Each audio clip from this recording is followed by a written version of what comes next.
We are live here on Plus One EXP's Roll for Content channel. My name is Tony Vicinda. I'm Chief Alchemist here at Plus One EXP, and we are a weird little brand that multi-classes in tabletop game design, beard and skincare alchemy, and the Bardic College of Content Creation. Our hope and desire is to help amazing designers find great players who love their games, and help amazing players find great designers whose games they can love. We do it in a lot of different ways, but hands down, the most fun one we do is to actually just sit down with those creators and play those games. Today, we are being joined by a bunch of amazing players who I'm super excited to sit down with. But we're also being joined by Tim, who is one of the co-creators of Adorablins, which is the mint 10-sized PbtA game we're going to be playing today. Tim, tell us a little bit more about Adorablins and who you are. Oh, absolutely. And thank you for the intro and for having me, Tony. My name's Tim. I am one half of Dice Up Games with my partner, Kristen. And we partnered with Amber Seeger, who's the artist at Rocket Orca. She's amazing. And we created this little game. It's a mint 10 RPG that is kickstarting right now. It is using PbtA light rules to help get younger players into that style of narrative storytelling games. And it's going really well right now. We're very excited. Our whole team is just thrilled. Awesome. I think it's like 5 days in, and we've fully funded and hitting stretch goals and are excited. Awesome. And you can go directly to that. I'll drop it in the chat. It's in the description if you're watching over on Facebook or YouTube, or it's right below my face right there, ttrpg.link/adorablinsks. We'll take you right to the Kickstarter, so go check it out. I'll put the link in the Twitch chat momentarily, though. So for people who are not familiar with the size of a mint 10, though I think most people are, do you have one nearby you can show people? Because the one on the screen is about the size of, is bigger than most of our heads, and so I don't want anybody to be... Well, it depends on this... on your monitor size too, probably. Like, yeah, no, I guess. Just someone's looking at it on their phone going, no, it's not. Compared to our heads is what I meant. Like the one in the middle is quite large. No, this is a prototype of the game to make sure that we got all the stuff right. And this one here is just a tiny bit smaller in dimensions than what we'll be producing. So it'll be poker-sized cards is the key, so that if people decide they want to sleeve them or do other things, it's not some custom size they have to cope with. And our hope is that, or our goal is that everything that we're producing fits inside the mint tin, so that it's really quick to set up and then scoop it all back in when you're done, and it's durable, so that you could throw it into your day bag or purse or, diaper bag. I don't know, wherever you're carrying it. Pocket. Awesome. Convention bag. Convention bag. As somebody who has pockets big enough to fit a zine in, but it's not good for the zine for me to do it, I'm a super big fan of the pocket, of the tin format also, too, from a sheer durability standpoint. So you could fit multiple tins in there. Fit multiple tins in there. So so with that said, let's meet some of the people we're going to be playing with. Let's start out with, right above me, Sean F. Smith. Sean, tell people who you are, what you do, where they can find you online. Hello. Yes, as you have just learned, I am Sean Smith. I am a magician, games designer, writer. Functionally, if I can get cash from it, I will do it. And yeah, today I'm excited to play this because normally, although I do tend to go for, again, relatively like small-sized games. In fact, you can see 2 tiny ones up there behind me. Those are things I've written. One's called Quarrel and Fable, which basically is like the old fighting fantasy books that I loved when I was small. And the other is called Smithy of Sacrilege, which is a bit like the old fighting fantasy books that I loved when I was small. So there's a lot of like mining my nostalgia. And today I'm particularly excited to put on a silly voice in both a nostalgic way, but also I've not been on a stage in too long. And I'm so thankful that Tony would let me play. Always excited to have you. And this is like, lots of times we have you on for like horror games. And so this is a very different vibe. So I'm super excited to play with you in it. Let's pop over to Momo. Tell people who you are, what you do, where they can find you online. Anything else you want to drop? Yeah. Hey, I'm Mo or Morgan. They, she pronouns. You can find me all over the internet at Sanina Bezos. I am a tabletop content creator, so I do a lot of live streaming and podcasting, and I write. Currently one of the co-writers for Kids in Capes, which is going to be one of the Kids on Bikes games that's coming out soon. I do sensitivity consulting. I just do a lot.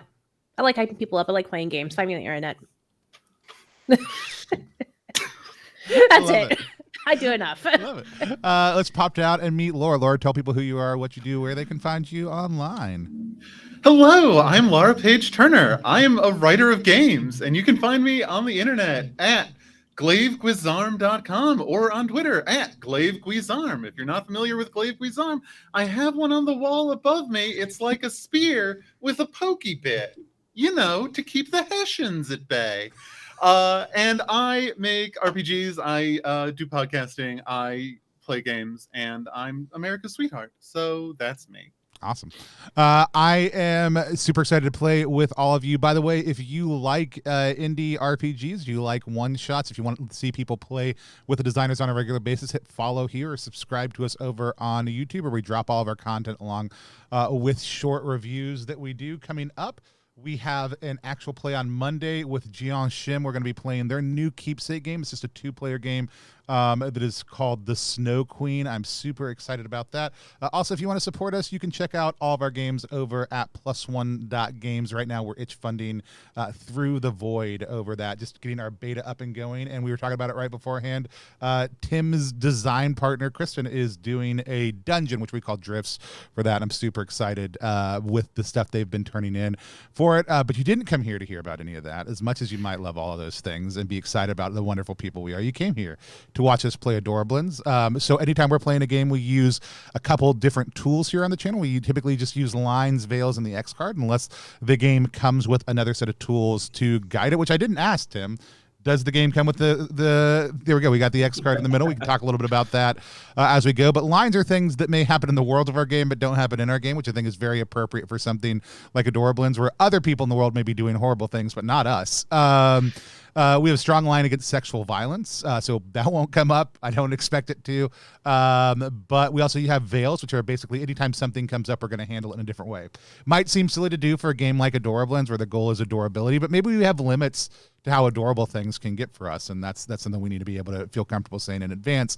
The last thing is the X card, the ability to say X, type X, tap a card on the table, and just pause the game, figure out what the issue is. It might be confusion. No one has to explain why they're confused or what the issue might be. They just need to be clear enough so we know what it is, so that we can move forward in a different way, avoiding that subject in the future. Does anybody have any lines or veils that they want to name in up front for this game? Just no snakes. No That's snakes. Because people find them adorable. I definitely do not. So That's fine. thank you. Those are living conversations, so we can come back to that if something comes up when we use the X card. It's a great time to add something to one of those lists if we need to. Also, just remember, everybody you're watching on the stream right now is a real live human being who has real live human being things happening all around them. They need to eat, drink, or step off screen every once in a while. If any of that happens, it's fine. Don't worry about it. It's normal. If you need to step up and move around in your space, get something to drink, eat something, take a little nap in the middle, that's okay. You should take care of yourself also too, just like we will. But with that said, I'm going to hand things over to Tim to set us up and take us into the world of Adorablins. Awesome. Well, thank you for all of that awesome intro. And yes, Adorablins comes with a safety card in it. The rules of Adorablins are like the Mint Tin concept, minimalistic. And although there is right now the prototype is a folio that has the rules that you need to learn to play it. However, and this will be a booklet in the actual game. However, it also comes with 4 cards, and these cards are to guide the narrator through the setup of the game. So on one side is the setup card. So to begin, and the narrator has a checklist, a couple things they can go through. The very first thing on the checklist is read the safety card out loud. So you set the stage the way that Tony's already done. And when you're dealing with small kids, it's really, really important that they know that they have this first and foremost. They have a voice at the table. An X card usually for adults is how to exclude content from the game, but it also really works well for young kids to know that they have a voice at the table. They can say when something makes them uncomfortable. They can say when something is super fun and they want to keep going. Maybe they don't want to leave a room when everyone's leaving. I really like the bouncy house. And so it's instilling that sort of, they have that voice. The next thing on it is to go over the spotlight card, which on I can't see the screen where it might be. it's going to look really weird to anybody watching. Nope, I got The you. spotlight card, I'll just point randomly. It's going to be to our. I'm trying to think. It's going to be to your left if you want to point. I'm pretty sure. If you look weird, then I'll do it. But Sean's also to your left, so you know. Well, basically, the spotlight card is another tool that's used for communication, and it can sit in the middle of the table. And when everybody's playing, if it's in the middle of the table, then we're sharing the spotlight and we can all talk. But if somebody has the spotlight, they're making a roll and trying to describe something, we want to give them that space and the respect to do so. So the narrator will hand them the card if they're physically at a table, or in something like this, if Tony was the one describing their action, I just drag it on over, and now we can see that the spotlight card is in Tony's character's area. And then can pass right back when we're done. So you go over the narrator cards as soon as you get through one of the cards. So on card 1, you flip it over, and this becomes a rules reference card. This tells you as a narrator what your moves are. So what moves mean is if a player rolls a 6 or less on their action, it doesn't go well. That just means they get stuck. And if they get stuck in the game of Adorablins, the narrator can make a move, and there's a bunch of different options. But the players usually get to narrate why and what happened and all that stuff. So really a lot of that narration and description is going to be on you. You can control that. If you want it to be in a funny way or a silly way or a spooky way, whatever it is, owning your successes and failures is really neat, especially when you're playing with children. Our son, who's 8, often enjoys failing more than succeeding in the game, because failure means the table can laugh when he describes the shenanigans that led to it. So we've already gone through the narrator card or the card number 1. We've read the safety card. We talked about the spotlight. We've also already, before the game, because we're using the digital version, we've chosen the cards. So the Adorablin that you'll be playing is in the center. To the left of you is the companion you've chosen, which is the adorable little creature from your world that's going to be joining you on your adventure through a magical portal. To the right of you, if you were playing at a table, physical game, you would have something like this. And this is an action dice card, and it lines up perfectly with your character card to give you the equation. So if you're rolling your smarts, if you're doing something, then you say that the thing you're rolling is smarts. You'll put the dice that you roll here and here, and then it lines up and you can add them up with your smarts. On the back side of the action card is a reminder of the rules of your action, what you can do on your turn. We have one of those here on the screen. It's very, very, very small. So if anybody needs me to enlarge it or anything like that, we can totally do that. Also, all of the players right now have the images of these cards that they can access outside of this screen here, so they can pull it up and take a look at it closer up, because I know anyone watching this right now is probably thinking, how on earth could I read all of that? It's just too small. The back of your Adorablin card are 2 things: your ability and your item. Every Adorablin has a unique ability and a unique item. Sometimes they rhyme, if we did our job right. All of this, again, is not 100% final, because we will be making some changes after the campaign to finalize, make it all perfect and all that stuff like you do right before you send it to manufacturing. But if we're looking at the entertainer, I'll just go ahead and drag this out. This is so everybody knows.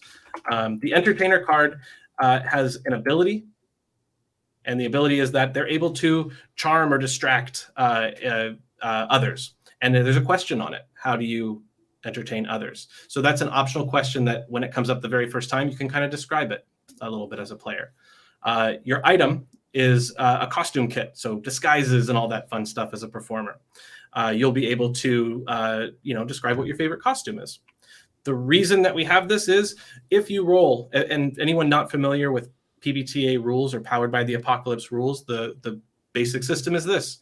When you come across something and the narrator calls for a roll, you're going to roll 2 6-sided dice. You're going to choose a skill that best fits the way you're trying to overcome that challenge. And if you get a 6 or lower, you get stuck, and that means it doesn't go the way you wanted to. If you get a 7 to 9, but there's a but. You also get a snack. So it doesn't work out the way you wanted, but somehow you managed to find a snack. and Adorablins are very keen on snacks. So if something goes wrong and they find a snack, it's still a win in an Adorablins world. So there is no real losing. And what snacks are for is turning a struggle into a success.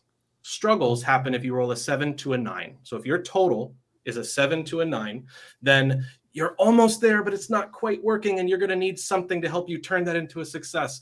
And that can become a collaborative thing, but you have a couple of options. Option number 1, you can use your companion. And what that means is you call upon your companion to help you out and turn your struggle into a success. And you just describe how it goes, what they do to help, and it's a success. It goes well. Then we take your so if Beep Boopy here, let me hold on here, get that back. If Beep Boopy here helps out the performer, Tony's performer, then we put them in a little Z mode. And what that means is, so for example, let me grab Patchy here. If Patchy's the companion and you use them to help turn a struggle into a success, they have to rest for a little bit. And the way that you help them wake up from the rest is by feeding them a snack, or there's a couple other ways. And, if it makes sense, or if it, somebody really wants their companion to wake back up, that's completely fine. That is one resource you can use to turn a struggle into a success. The other resource is a snack token. The snack token is something that you can use as a performer. Tony, you have an ability and an item. You can spend a snack token to use one of those things and say how it turns it into a success. Cool. So that's your resource. You can have up to 4 of them max, and you start with 2. So everybody's got 2 tokens. They're snack tokens. If you get a 6 or less, the other thing that happens is I will bring this little condition token over here. And a condition token is something that gets placed over the skill that you used when you rolled the 6 or lower.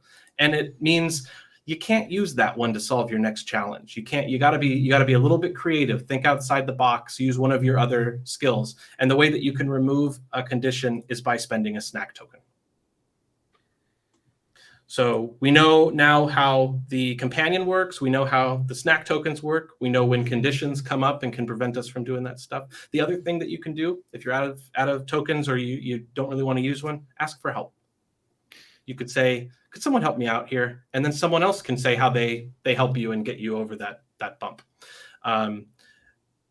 It's generally a good idea not to offer help to somebody until they've had their time, because they're in the spotlight.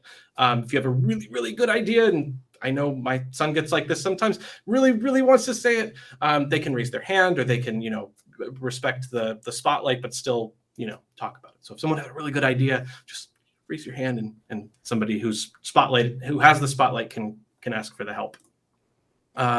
Any questions about those kind of resources? We went over them real quick, and we can always come right back to them during the game. I don't think we have any questions. I'm good. All right. I have no questions at all. Excellent. So the next thing that we do is we already have our companions. We have our Adorablins. We got to get into this game.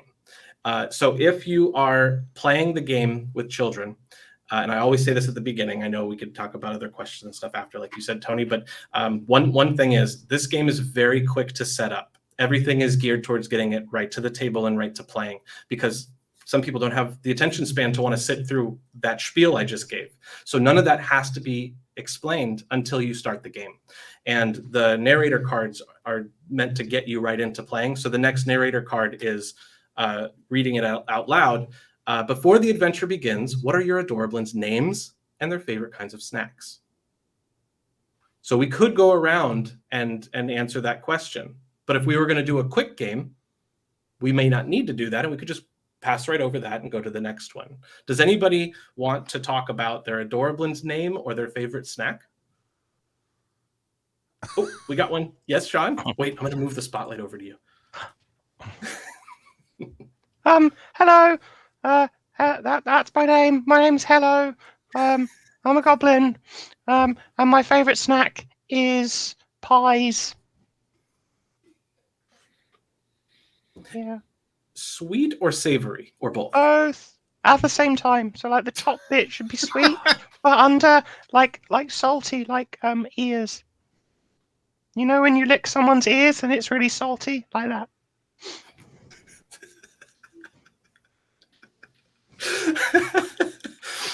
I love that so much.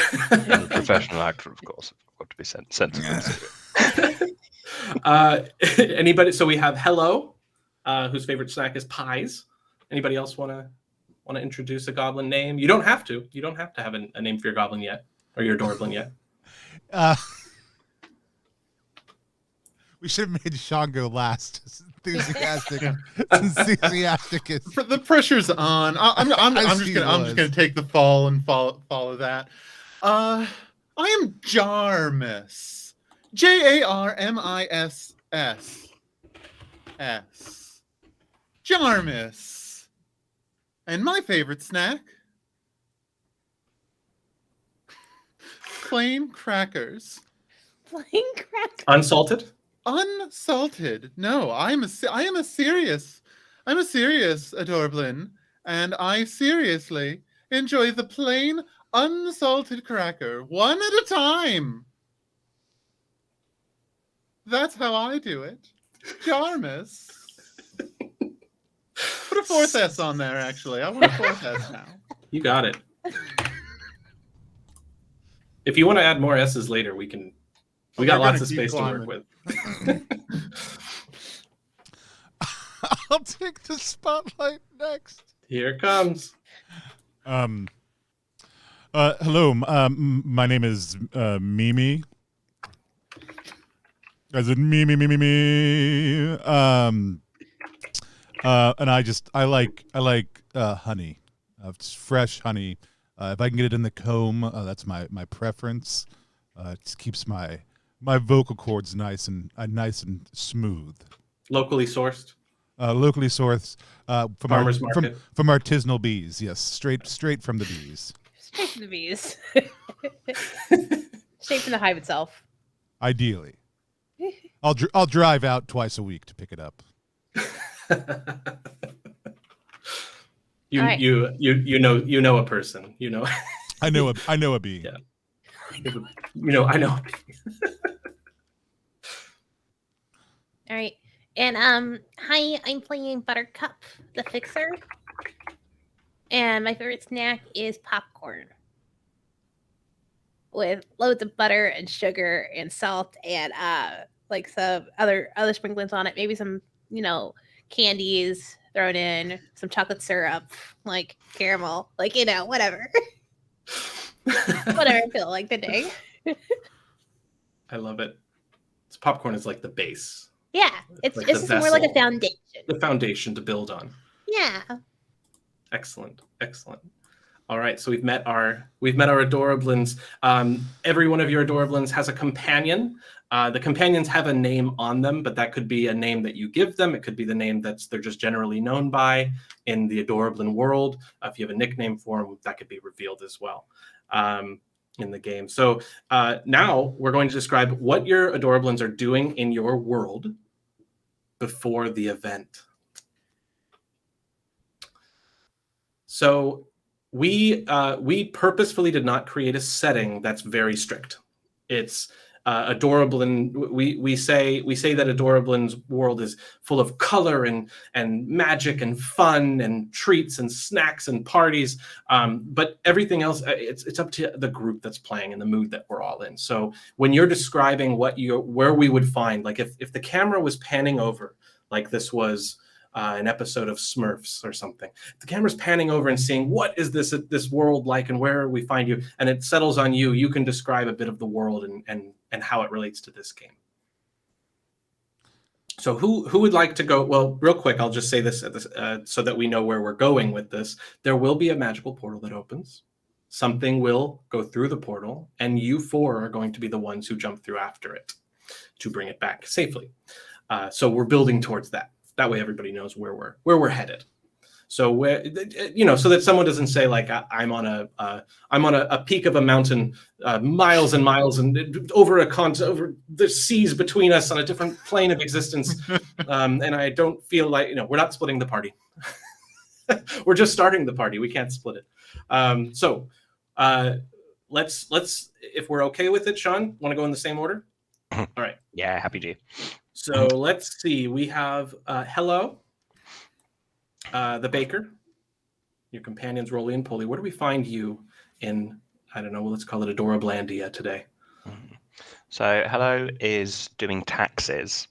And what taxes are is you take thumbtacks and you put like bits of pastry on the wall and you tack it up, and then that way it sort of like dries out properly. It also has the added benefit of putting those tiny little holes in the pastries that you get. And yeah, he's there with Roly and Polly, who are trying to do the same, but on account of the fact that they are adorable little isopod friends, they don't actually have opposable thumbs, so it's very, very difficult for them to kind of like take the thumbtacks and just like push them in because they don't have thumbs. So yeah, they have multiple chances perhaps each too, like in case they miss with the first one, they've got a couple more. yeah, they're definitely like, it's teamwork and it's effective, but it's not efficient. Okay. Do Roly and Polly work well together generally? Mostly, although they've very, very much got ideas that are, so if they are being directed, they're amazing. If they are being allowed to behave as they'd like, it's a bit it gets a bit ropey there. I can see that, yeah, for sure. All right, and so you're in your bakery? Yeah. All right, so the camera pulls back from this adorable little bakery where the taxes is being done, and it swoops over. I can't remember. Wait, where did we go? Who went next? Was it Weaver? It was Laura, right? Yes, it's Jarmus. Jarmus. Where do we find Jarmus? Jarmus is obviously at the Adorablinian library. Their absolute favorite place to be. It's the collection of all the greatest and grandest knowledge that we have acquired. We have upwards of 6 books. What? I know. Wow. And I am hard at work poring over one of these great grand tomes. And my dear companion Wispy, who is some kind of fiery elemental, isn't allowed to come into the library anymore after the incident. So they are outside at the window, just sort of tapping at the glass board. And every so often I will tear a page out of one of the books and crumple it up and throw it at them to gobble up, because they do enjoy gobbling up the paper. So is that like the equivalent of Adorablin editing? Yes. This page is done. Yeah. I'm done with it. No one else needs it. That's why there's only 6 tomes. They don't last long.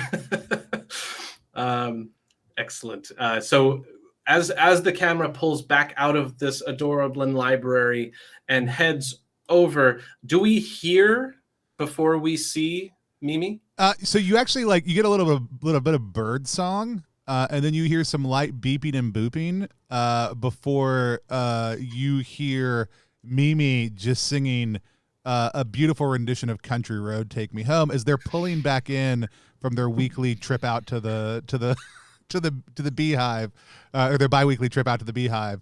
And they're in their truck, and they are the only Adorablin with a truck.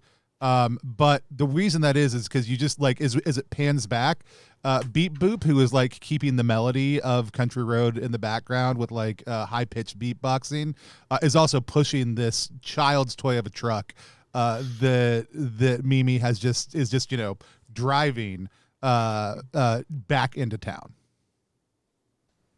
That's adorable.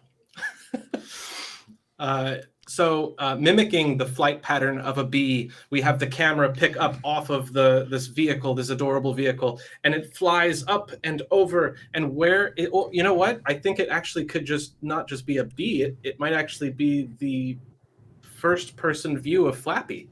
Yeah. Yeah, I think the Flappy camera's sort of Flappy, yeah, the camera, and then you hear the wings flapping, and you see Flappy fly in. It's a little red burb. Fly in and come and settle on on a fence nearby, right beside the fixer hut. I don't know. name pending, whatever. TM. Yeah. The Fixer Hut, where you see Buttercup, who's busy with their repair kit, trying to put together this. Oh gosh, what did they put? I think it's another tome that they found, and they're trying to like tape it back together. But what they're using is like maybe chewing gum. So they're like chewing this gum and like trying to like get it all like nice and like sticky, and then spitting in their hands and just like rubbing it all together and like sticking it into the binds and like trying to lay the papers in there and just trying to close it. Super resourceful, Buttercup Yeah. the Fixer. Is there like a sticker that you have or some sort of thing that you have that once you've finished repairing a tome that you put on it? That's sort of like a maybe certified like stamp. Either a certified or like maybe just a no wispy, like just a like, keep out of reach of wispy. Like they'll do like a little drawing on the back that says it's like a little like it looks like a little red flame and it has like that like a little gray X over it. Yeah. Maybe it's not even wispy, like, but it's just a flame, and wispy takes it personal, and that's wispy has a vendetta. I don't mean to take agency away from wispy. No, that's beautiful. Oh no, Wispy's furious. Wispy hates it. But Wispy is obviously the downtrodden pod member. It's like, you wait outside this building, and we have signs around town that are specifically against what you're made of. Not you personally, but what you're made of. Right. Yeah. Perfect. Awesome. So it's a beautiful day in Adorablandia. The camera kind of pulls back. We get a good full view. We find out that everybody's location that they're at is like just feet from each other. Like it looked like at the beginning, like this was a huge sweeping set, but no, it's like real tight in here, which is Adorablins like apparently. And as the performer, Mimi pulls up and gets out of the little vehicle, there's a sound that comes from the road that you are on. Someone is running down that road, and they are running fast for an Adorablin, which is not that fast, but they are running with purpose. And you hear, let's see, Mimi! Mimi! Yes. How can I help? Hold on. I just gotta catch my breath. Let's do some breathing exercises. Oh yes, you're teaching me those for my vocal lessons. Okay. We got a problem, Mimi. Yes. Something happened. Some thing opened up, and one of the baby bees went right through it. The baby bees. The baby bee. What if this happens to more bees? Where will I get my honey? Well, I think the other ones are. But can we get? I gotta breathe again. I'm worried about the other ones now. Some longer ones now. Okay, we need someone. Someone's got to go in after it. I can't go in because I got to tend to the other bees. Absolutely. You know what? I could certainly probably dedicate a little bit of time to this. We don't want anything to threaten the future honey supply. Maybe I could find a few folks to help with this, and we can head out there quickly in my truck. BB the beekeeper lays down on the ground and just staring up at the sky is just overcome with the situation. We see Buttercup. You notice as your job is not just to fix homes and repair buildings, the fixer's job is a very broad job. You're also the fixer of Adorablins, and there's an Adorablin in distress at the moment. Yeah, I think they hear the talking outside because it's probably not far away, and they'll stick their head out the door and then see BB lay down and be like, "Oh no, hold on, let me," and they'll grab their little repair kit and like run over and be like, "What happened?" I ran the whole way. Oh yeah, that's a long way.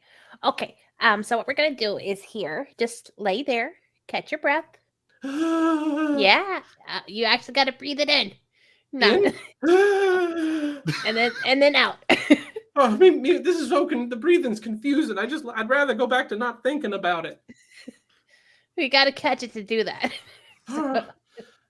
Maybe maybe can I borrow that? And they reach up and take the tome from your hand and start fanning themselves, and pages are coming undone because the bubble gum hadn't set. I think that's when we see Jarmus looking out the window at the scene, sees everything, and then sees a book that just got repaired being waved to bits. Fly out the door in as big a rage as Jarvis can maintain. I'm looking at the picture and trying to see rage form on that little thing's face. Just like stomping their little feet on the way over. What's going on here? Pages are just flying.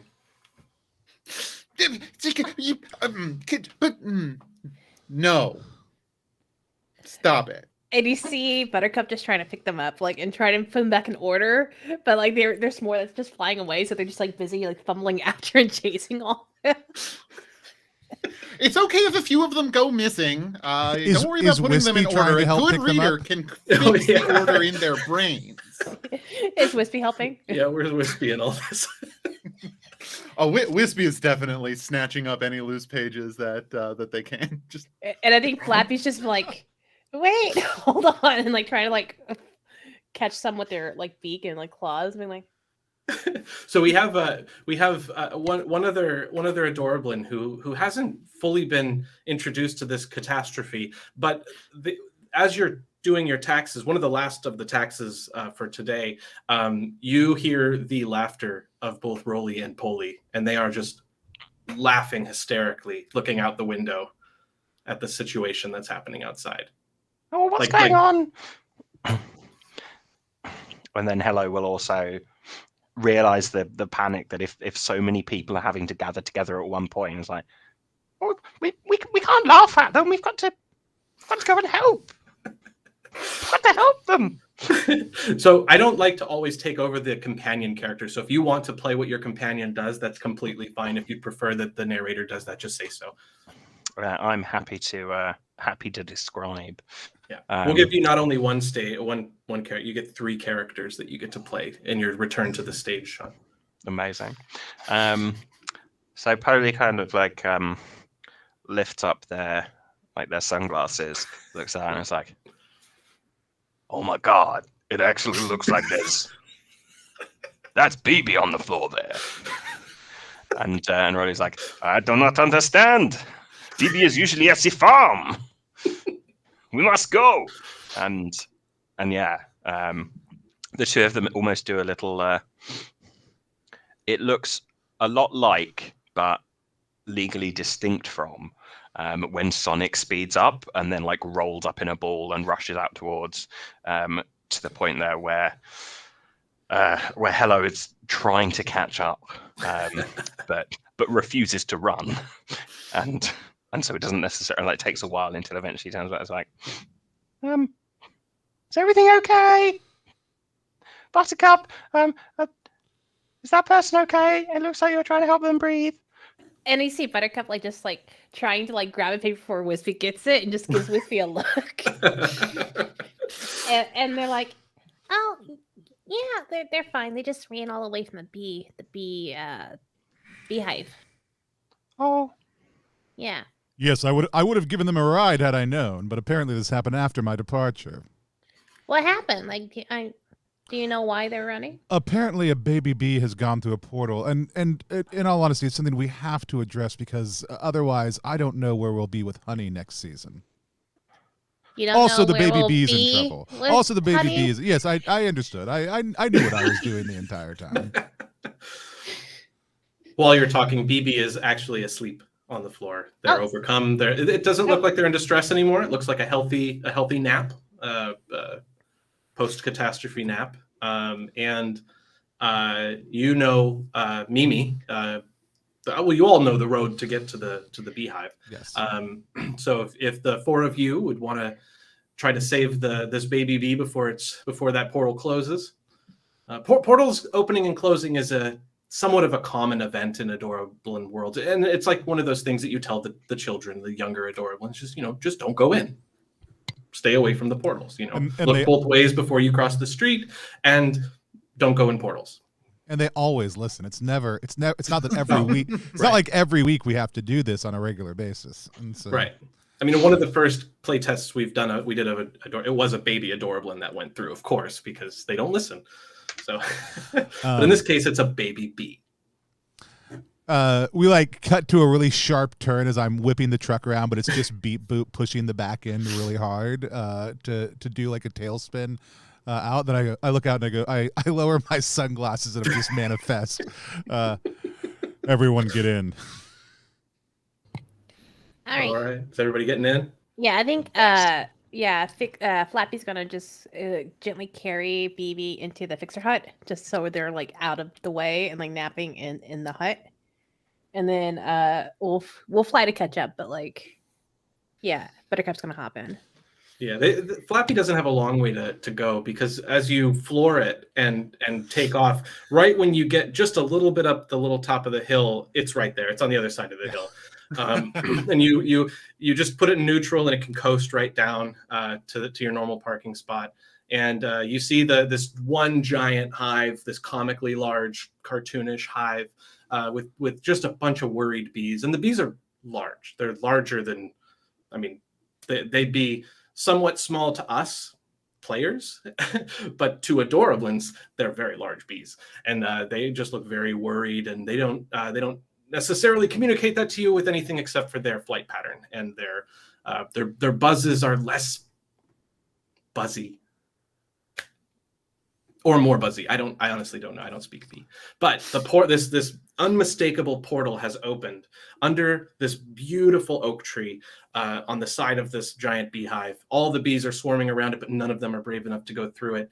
They listen to their parents, and all of you approach, and the little vehicle pulls up, and you see the gateway to your destiny lays before you.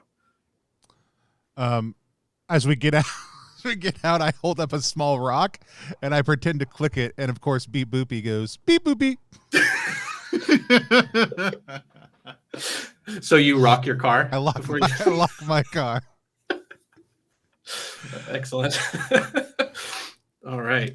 Car is properly rocked, and you're all ready to roll. I'm gonna buzz at the bees real quick. It's definitely Mimi just buzzing, but like, buzz. It's just Flight of the Bumblebee. Like, it's not.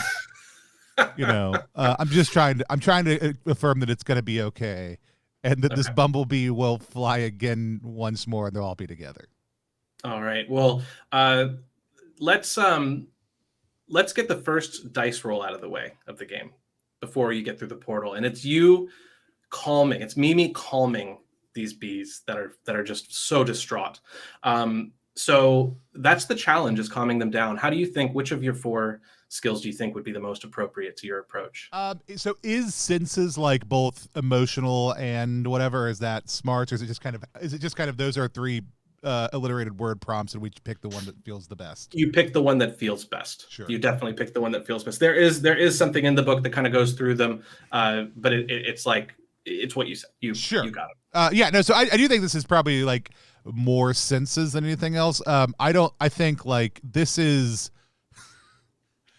someone picking a song in a language they don't speak, but they know the story behind the song, and so they've chosen to sing it. And so it's like my only way to communicate with bees is through bees songs that I've memorized. And so I just have to emotionally pick the one that seems the most relevant and sing that to them. And so that's what he's doing. That is a 6 on the dice. So then I add my senses, correct? Just like normal PbtA. It's a 9 total. So that's going to be a struggle, correct? Yes. So you're struggling. It doesn't mean that you failed. It means that you have just yet to succeed. What is the method that you would like to push this to a success? Yeah, I think like I get started, and it's like I can tell like, okay, this is pretty close, but it's not quite there, and I realize like I didn't let Beep Boopy in on the plan, and so like I'm like, and then Beep Boopy starts beep booping. Yeah. Flight of the Bumblebee in the background also, and that 100% pushes it over the top. Like they're like, oh absolutely, yeah. Oh yeah.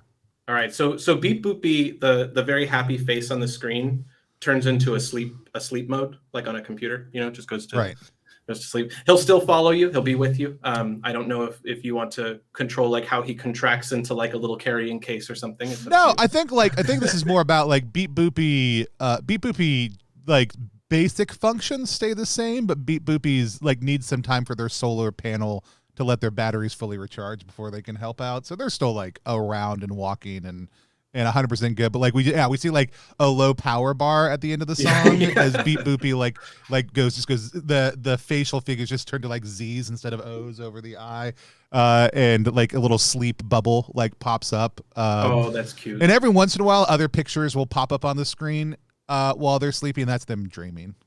Oh, I love it. So their screensaver is dreams. Yeah, that's beautiful.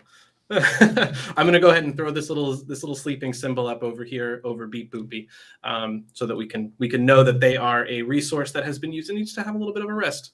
All right, so that's awesome. You all the bees feel a little bit comforted. They're buzzing next to each other, and they're just sort of making this buzzing sound that sounds almost like a do a good job. We trust you. All these it's giving you a very reassuring vibration from the bees. And the four of you stand, and we get that epic shot of a big portal with the silhouette of four brave Adorablins and their little companions. And then you leap through. So one of the things that we ask is, so we know what escaped your world. It was a small bee. It opened to, we don't know yet. And we're going to ask that question, and we're going to solve that together. In some cases, you could ask the player you're playing with, if you're playing with one. If you're playing with more, you can ask everybody, or sometimes the narrator has some really fun plan and they'll do that.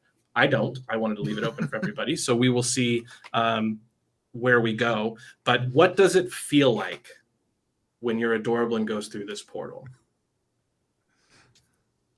Let's go in reverse order this time. We'll go Buttercup first. Oh no, that's me.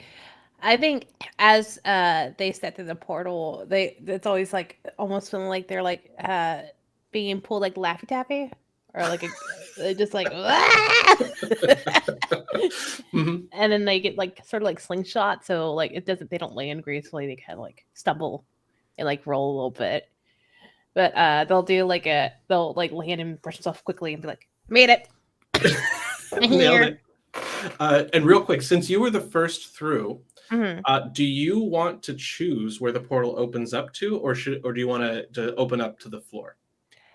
I like the idea. It is like a big garden, like an oversized garden, like the grass is like taller than us, sort of thing, and like like a Honey I Shrunk the Kid, or I guess it would be more appropriate to call it something like A Bug's Life or something. Yeah, Bug's Life. Mm-hmm. Yeah. Okay. Yeah. So a big gardeny type area with where all of the foliage is over, very, very big for you. Okay. So now that's where you're all opening up into. So when you describe what you feel like going through the portal, also add one bit of narration to like the surroundings, like something to, let's build out what this world is as each of you reaches through the portal. So we'll go over to Mimi next. Mimi views everything through the sense of vibration and harmony. So as Mimi gets like, I like the idea of stretch, but like also, but like it's we see like almost like waveforms forming along Mimi's body as they go through, and like every single, depending on where the portal's going, they get like a different like sensory hum and like print as they get kind of attuned to the frequency of that space before they stretch out, and they roll out and they fall into like a giant thing of green beans, and the pods just start like slamming into the ground around them, not in a way that seems dangerous, like as Mimi's looking up, but then like they hit the ground next to them, and then like one slams right into their face, and it doesn't weigh that much at all. It's fine. All right, now we see Jarmus. Are we ready to add another S, or are we still good with the number of S's we have? Still good with four. Still good with four for now. I gotta earn that fifth one. Yeah. Going through the portal. Okay, you know what going through the portal feels like? One time Jarmus asked hello to make a bathtub full of rice pudding, and then Jarmus just laid on top of it and let themselves just sink down to the bottom. And it's like that, except down at the bottom, they kind of popped out. That's what it feels like. And it's great. And as it happens, as they are kind of flung from the rear end of the portal, they latch on to a tremendous dandelion, which sort of springs them down a bit and then pops back up, giving them like a nice distance view of this grassy field, through which they can see something interesting, which is massive. There is a massive stone building not that far away. It's like tremendous concrete. I can't get a very good look at it before I slip down because my strength is 0, so I do not hold on to dandelions well, and I fall to the ground. All right, and as you hit, so that was like, I like that because it was like a flashback during the portal experience, and then right back into the and then we have Hello. How's Hello experiencing this portal? So have you ever been in a lift? It feels a bit like that, in that it's weirdly stilling, and you can sense that it feels like there's some motion going on, and everybody else describes it like it's like stretchiness or like movement or sound. Hello's never noticed that. So maybe it's that I'm seeing something deeper. Oh. But as I then do fall out, having quite got the angle not exactly right, Rolly will like sprawl forwards and knock against what looked like it was a tree far away, but is actually just a relatively small cardboard cutout. And then that kind of like falls down, and before anybody else notices, they're quite quick to like pick it up and like stand it back up again there, while Hello goes.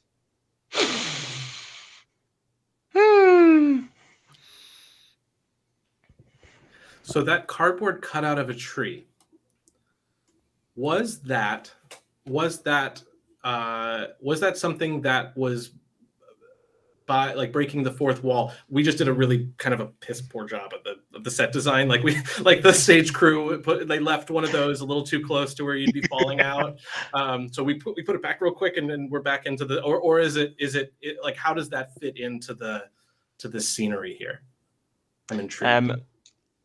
I think it exists in the world. Like, I think it's not just, this isn't comics level, something's gone wrong and we're fixing it for the joke. But no, there are some of the things here that are not what they appear.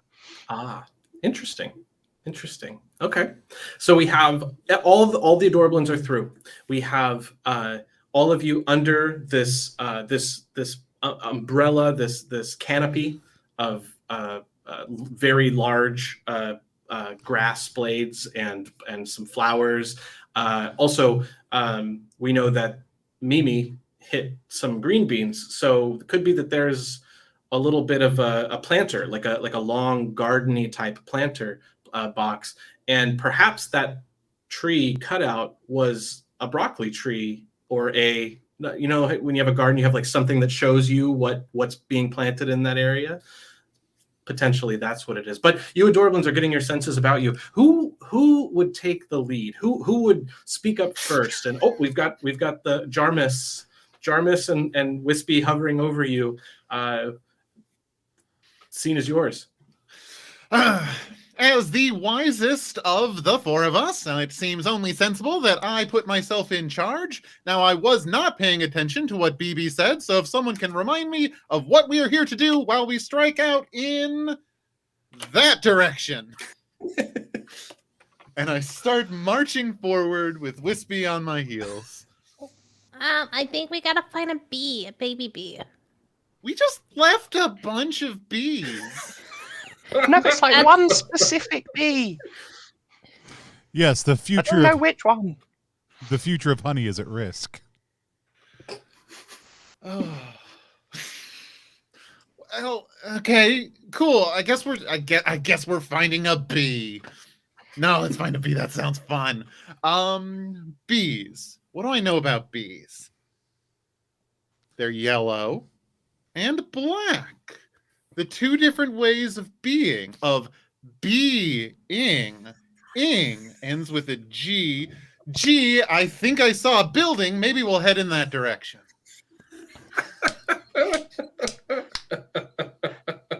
Jarvis, I'm always amazed at how clever you are.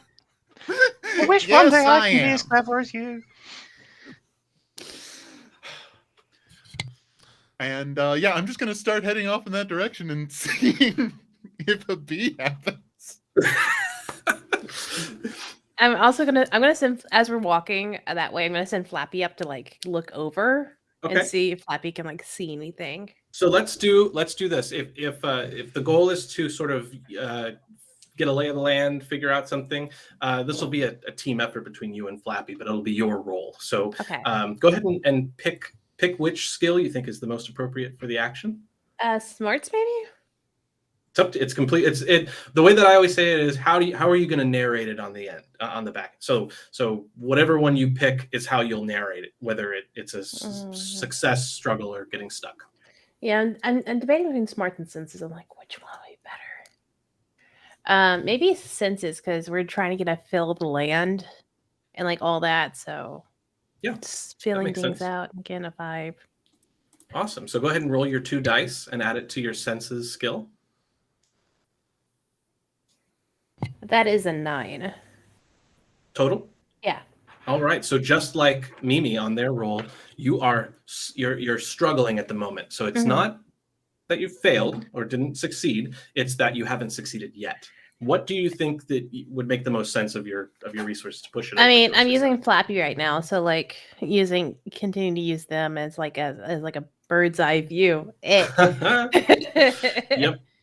the situation. So we'll bring one of these over to Flappy over here. I don't want to cover up their faces. I like their faces. I'm just going to put the sleeping above them.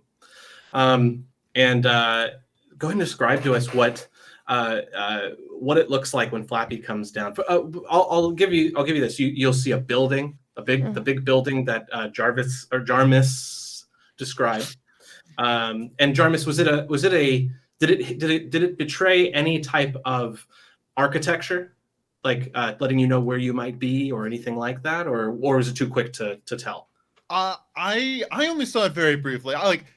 In my mind, it was kind of a gray, dull looking building. Okay. And so now, Buttercup, why don't let's fill in some blanks on this building. What do you think you would have and Flappy would have seen? So as Flappy comes back down, they're going to start doing charades and like whistling. I can see why they need to rest now, because charades is exhausting.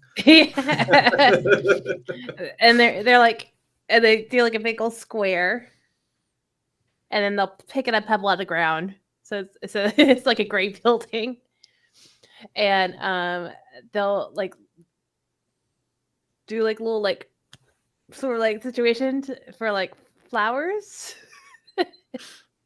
You know,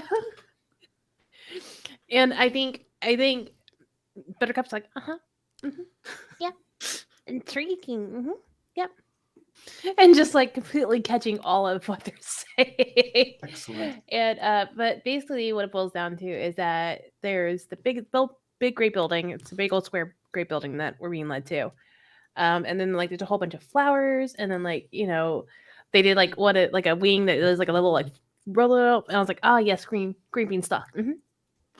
Go into the sky. Yep, all the way up. Okay. And that's about it. And I'll add one little bit of detail there that says that Flappy also happened to see something small-ish, black and yellow, heading in that direction. Very close to the big gray boxy building. Okay, good. Oh, we're near it. We're near the baby bee. We just gotta keep going to the building. Excellent. Go. Are we on a path? Are we cutting through the garden? What are we? Where are we at? I think that there could be sort of like maybe because of how small you are in relation to the plants, that yes, it's like a forest. You can definitely make your way through. You don't have to blaze a trail through it. Hacking through. You could just sort of just go in that direction, meandering around all the roots and trunks of. I mean, grass doesn't have roots. Okay, it has roots. But you're fine. This grass does. Yeah. This grass has bark. No, it doesn't have bark. So all four of you head in that direction. Once you get close to the building, one of you, let's say, who has the best hearing out of all of you? Who would make sense to have like just a real good set of ears? I mean, I feel like it's a Mimi range of things. Yeah, you can tell when somebody's being a little pitchy and they're singing, and you can definitely tell the buzzing of a bee. I can tell, and I do. So you pick up a slight buzzing sound coming from in front of you when we have one of those close-up shots of your ear with the vibrations, and then it backs out, and you have that look on your face like it's coming from that direction. There's buzzing, and as you get a little bit closer to the building, the buzzing is overcome by another sound, a much more industrial sound, the sound of gears and belts and factory sounds. There's this feeling that you have, and it's completely overtaken your tracking of the bee by sound. Something's making too much noise for me to be able to track that. It's not this one this time. I put my head at Beep Boopy. What's Beep Boopy's screen showing? What are they dreaming about right now? They are dreaming about it looks like electric sheep. And so not an uncommon dream for Beep Boopy. Yeah. They refuse to talk about it when they wake up though. Maybe some sort of large machinery, not quite as powerful as my truck, but pretty close. Right, as you're explaining this, you come out of this sort of a clearing that opens up and gives you a much better vantage point of this building. It's a giant rectangular cement building, and on the top of it is written in a language that none of you understands. It's just this big. It says something. You're not quite sure. And there's these giant steel doors that are just right on the front of this building in front. And there's some windows around the sides, of course, but just a little bit too tall for you. Maybe a lot too tall for you at this point. But one of the doors is cracked open just a little bit. And you see, all of you, a small bee right through the door, and the sound is getting louder the closer you get to the building. What do you do? I hope everybody brought their hard hats, and I take mine out and I put it on. You do have a disguise kit or costume kit. At this point, Hello takes we've got a recipe book, which they'll take out of their bag and will put it on their head like it's a hat, and then subtly move ever so much closer to Wispy and be like, "You can have some of this if you like." Feeding the addiction of Wispy. Wispy just sort of climbs up onto the back of your head and just sort of nips off the corner of a page. It's uncomfortably warm, but not painful. Is it entirely pie recipes? Every single page. Not just pie, but pastry as well. Oh, okay. Excellent. Yeah. Including, and actually that's probably the proportion that's been slowed off. There's one of the bits of pastry on how to make plain crackers, and you've got to get it just right, like the proportions. And it's now, because of the bit Wispy's taken away, it's 3 somethings, but exactly what I don't know anymore. If you don't get the proportions just right, the crackers accidentally have flavor. Just ruins the whole effect. I mean, what's the point? I mean, Might as well be a pastry at that point. Oh no, disgusting. Can't abide it. So as the three of you, or sorry, the four of you are approaching with your companions this building, you can decide how you want to enter it together. We can have a discussion. I think this would be a good point if were this a Saturday morning cartoon and would be the commercial break. I want to just do a time check is essentially what I'm saying. Yeah. How's everybody feeling? I'm feeling good so far. Does anybody need a break, or are we all good? I'm good. Cool. I will say we did have some conversations here about potential Saturday morning cartoon interludes, and it is one of my favorite pacing rules in games that have vibes for that. So if anybody has something they really want to advertise from the mid 90s that they just want to give a shout out to, this is your moment. I'm a big fan of just an old school Sunny D commercial being in the mix. Oh, purple stuff. I love the gushers. Gushers, Yeah. Nice. Where like Pretty they turn much- their heads to certain yeah. colors and they explode. Yeah. With Pretty much flavor. all of the fruit snack commercial, like the fruit roll up, the fruit by the foot, all those. Look, you I'm a can sucker for a drink, cereal eat, lick all the artificial fruit flavors you want in this commercial break. It's great. Yeah. I think that there is a Jarmus branded breakfast cereal that's called like plain crackers with a Z at the end, and it is 90% sugar. Is it with multiple Z's? Like 4? Yes, 4 Z's. Okay. Sometimes you'll see like a marker just scribbled on for an extra Z just in case. Yeah. Whenever the pizzazz is there, like. Does anyone remember it was the donut? Was it the donut commercial? The store that was always open in the morning. I'm trying to remember it. Anyway, we move past it. I can't remember it off the top of my head, but I was trying to make a correlation to our beekeeper friend, and it's his commercial for his beehive business, and he's just always working hard. Just you need the honey, just come on down, bring the money, and that's Adorablins.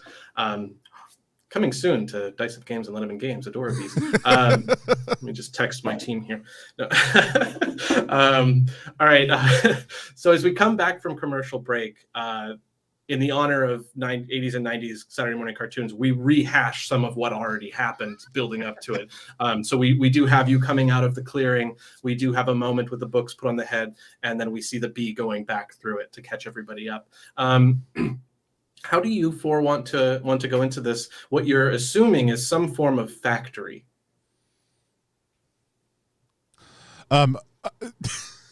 Mimi is like full steam at that door, hard head on, has whipped out a tie and a clipboard also too, so that they just like they look in their mind very managerial right now, but straight at the door.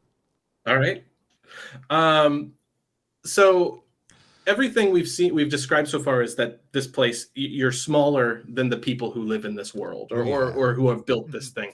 I'm going to ask a question out of character real quick. How do you all feel about interacting with the people, the inhabitants of this world versus just the setting of their world? Like, is this a Sunday? The factory is very, very like low, like not a lot of people, maybe only a handful, or is this like, do you want to interact with them? How do you feel? I love the idea that every episode we make one new friend.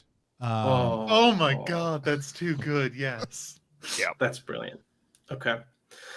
Yeah, so you go charging up then. We're cutting back in. Sorry. So we're cutting back into the scene. The three of you maybe even be caught off guard by how quickly Mimi goes racing towards the entrance, and is also suddenly very different in appearance. They've just whipped together this I don't know, what would you call it? Like a quality assurance type? Yeah, OSHA. This is like a lot. Yeah, OSHA inspector. Yeah. So I think you reach the door. It's open. It wouldn't be big enough for a larger person to fit through, but an Adorablin can fit through no problem. And as you go through, you see a person leaning against a small pile of crates, like egg crates that are just stacked up. And this person's they're younger. They have a hard hat on because that's what you got to wear in these situations, safety first. And it looks like they're enjoying a nice break of some sort. And they are standing there, and you come running in, and you have this brief moment where it's your eyes meet. They've seen you. You've seen them. They looked at me, and I looked at him. And I just Devine just taps their clipboard knowingly, like points at the food as if to imply, "Is this a break area?" And what are these? What are these? So real quick, I'm gonna give a brief overview of the senses because it was asked before. The skills, we have the little thing. Using senses would be solving problems with your senses, awareness, instincts, and charm. Smarts is solving problems with your mind, memory, investigation, and learning. Speed is solving problems with your movement, reflexes, acrobatics, and sneaking. Strength would be solving problems with your might, toughness, climbing, lifting, etc. So if anybody has any questions about those, I can reread those after. But in reinforcing the senses for charm, for persuasion. So you tap on it. Let's do a roll first, and depending on the roll is how this interaction is going to go. So it's an 8. Okay. Oh, sorry. It's a 9 all day long. Sorry. Okay. So we're in that not quite succeeding yet. How do you want to push this to a success? And what are my options for pushing it to a success? So you Beat Boopy is currently resting. Resting, yeah. They got solar battery is not recharged yet. Exactly. They have a spinning wheel with no indication of percent complete. Right. Or it's sitting at like 99% right. complete, but it's been that way the whole time. And you have 2 snack tokens. You can use a snack token to use either your entertainer ability or your costume kit to push it. And that just works in a part of your narration. And then there's always on the table the option to ask for help. I mean, I think asking for help actually is the most fun thing to do at this point, because I feel like I made the last roll, and this is a great way for somebody else to come in on this scene rather than just being another one of mine. So I'm going to ask for help. Okay. So who thinks they would be right behind Mimi entering the place and see this scene and know a way to help?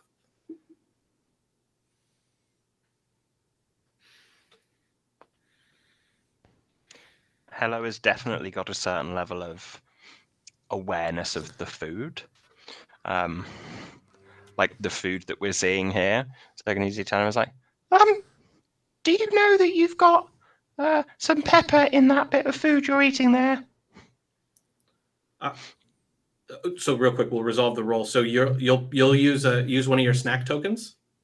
So we'll take your snack token here. Yes. And we'll just move it off to the side. So you have 1 snack token left. You've used your token to help push this into a success. So the 2 of you now get to narrate how this scene resolves. So you've convinced them. So we'll pick up with the pepper. So the person leaning against the thing has what are they eating? What are they eating? Since you noticed there was pepper, what do you think they're biting into on their break? It's probably something like a cereal bar. So it's mostly almonds, and there's hazelnuts in there as well, and quite a lot of honey and oats. And there probably shouldn't be pepper in there. Not that it's dangerous, but so as soon as you say there's pepper in there, they are about to take a bite, and their eyes get real big, and they slowly, dramatically pull it and look at it. This has pepper in it? Yeah. Well, I mean, no, go ahead, little one. Nuts are an allergen, and this is a potential contamination issue too. Oh my. I have to be honest. I haven't been. This is my first day, and I haven't gone through the full training course. I mean, yeah, pepper for you, nuts for everybody else. It doesn't seem like a good combination. I mean, have you gone the fish course? Fish? Yeah. Did you do the fish course yet? No. Supposed to be day one. Out my new hire paperwork this morning, and I got my new hire paperwork. I'm waiting on my ID. and they gave me a hard hat, but it doesn't fit. Look, and he does this, and it kind of rattles around. Oh, What should I do? It's a good question. Probably want to clear out here. I'll tell you what. Why don't you kind of step outside real quick? You can finish your snack if you want to. No contamination issues there. And just keep an eye out. Make sure that nobody else comes. What did you say your name was? Benji. Oh, Benji. Yeah, be a real help for us if you could just kind of keep an eye out. And make sure no bees get in or out. All right. I'm not in trouble, right? I mean, I think really we can need let it this slide job. this time. Oh, thank you. Do I step over you, or do I wait till I don't want to step on you. Well, we don't want you to step on us either. Okay. no, that would be painful. I'll go around. And he slowly opens the big door and kind of squeezes around, and he comes through on the other side, and he kind of lets out a and then he sees the other two of you sitting there, and he goes, but don't eat the pepper, and he runs. Oh, I like peppers. They'll say under his voice very softly as he runs off. So the doors open enough for all four of you now to see the whole factory and the whole situation. There are, it's a very big open air, kind of layout. Lots of conveyor belts. Most of them are off, but there's one conveyor. One side of the building is in full swing. You've got crates that are picking up conveyor belts, bringing a bunch of vegetables. Well, we've already introduced green beans, right? Yeah. So it's just a ton of green beans that are just rolling, getting cleaned. So it looks like an obstacle course to the adventurous Adorablin, potentially a dangerous one, and unmistakably that is where the baby bee has gone. They've landed on a green bean, one that's sticking straight up out of a whole bunch of them, and it's on the top of it, and it looks back, and it just makes eyes with all. It just sees all of you, and you see it, and it has this look of like kind of a mischievous child, and then it just it goes right up the conveyor belt. How are the four of you going to get this baby bee?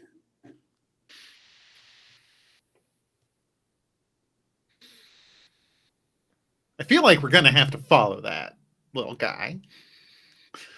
Why don't we cut him off at the pass?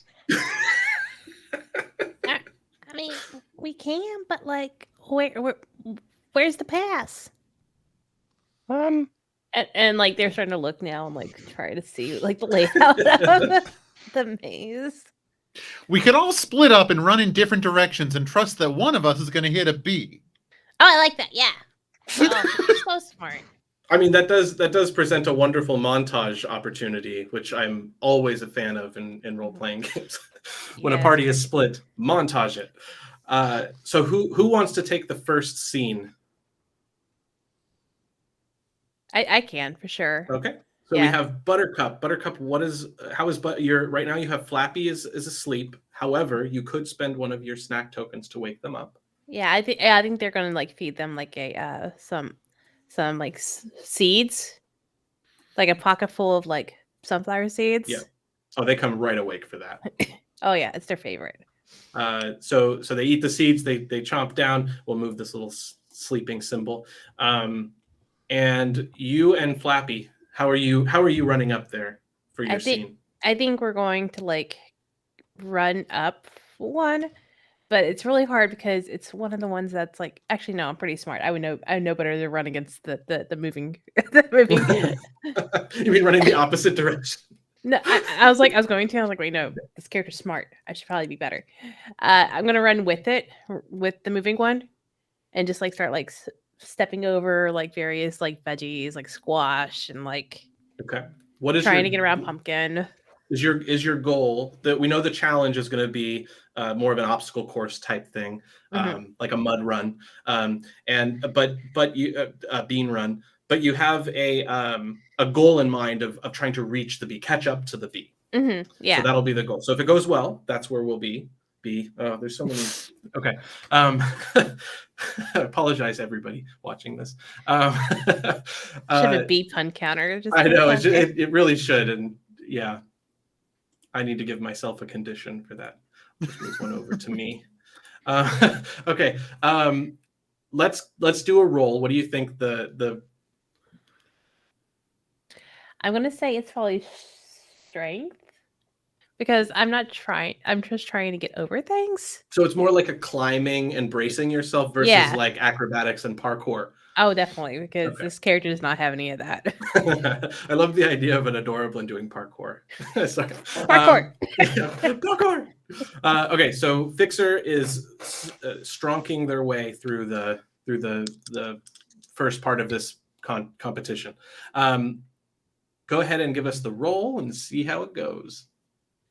That's a 9. All right, 9 total. You have Flappy to help you, or you have a snack token to use either your ability to diagnose or your tool, your item, which is a repair kit. I think I'm going to eat my last snack.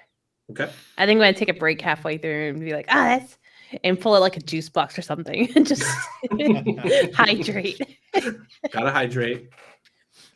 So you're pulling yourself up, you sit and you hydrate. So are you then saying that you've reached the B? You're in the same section, like Yeah. Basically, when if we think of this as a grouping of green beans that are about to go through the washing section. So whoever has the next scene is going to have some water to deal with.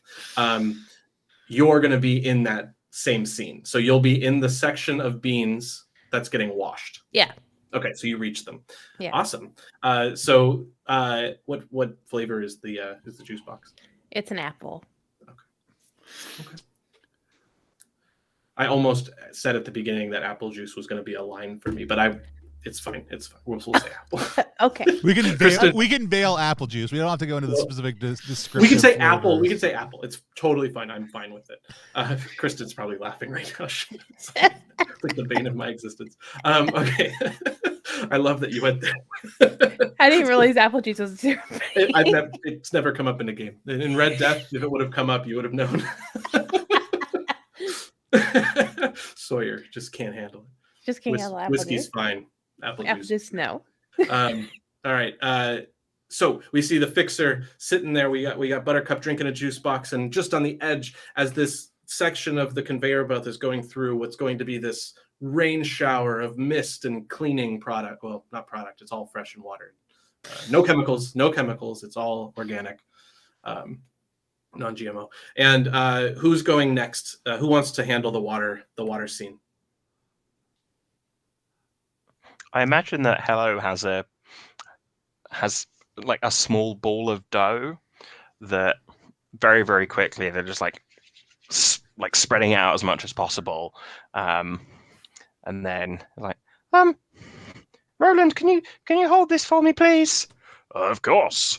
And so like Roly will like put a couple of his forelegs through the thing, and then Hello will just stretch out the dough as far as possible to make sure that the baby bee does not get wet.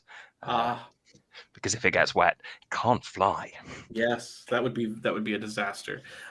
So your goal in this is to protect the baby bee from that water. Excellent. So and just as a good point there, that you can definitely interact with your companions without having to use any stuff. The only time you have to use them for and kind of give them a rest is if they're helping push it to a success. Yeah. Always use your companions or work with your companions. So Rolly and Polly and our baker friend Hello are creating an umbrella. What would you say this is from a skill perspective? It feels like a tactical choice, so I imagine it's probably going to be the smarts. Okay. Yeah, definitely. Go ahead and give us that roll. Amazing. So adding 1 for my smarts, I roll a 7 in total, so I'm all the way up to 8. Okay. It could be you could make narrative sense of using Rolly and Polly and give them a rest after this, or you can use your snack to use your ability or your item. I think because at this point, Polly hasn't joined in. We're like, have we got to do this ourselves, Paulette? Are you not going to join us? Oh, geez, I thought I was having a break. Okay. And so then Polly's going to like clamber over the top of it, and like in its mouth grab on to like the edge of this thing, and then just like stretch out the very, very far end, whilst all of this like high pressure water is just like spraying right off of their back. Yep. And yeah, that's quite tiring indeed. Excellent. So, but you've succeeded. The baby bee. It's the baby bee sees how close Buttercup got and looks a little bit worried, but also that little mischievous child, like, oh, you're gonna get close. It's more fun when you're like that, but you're not getting me.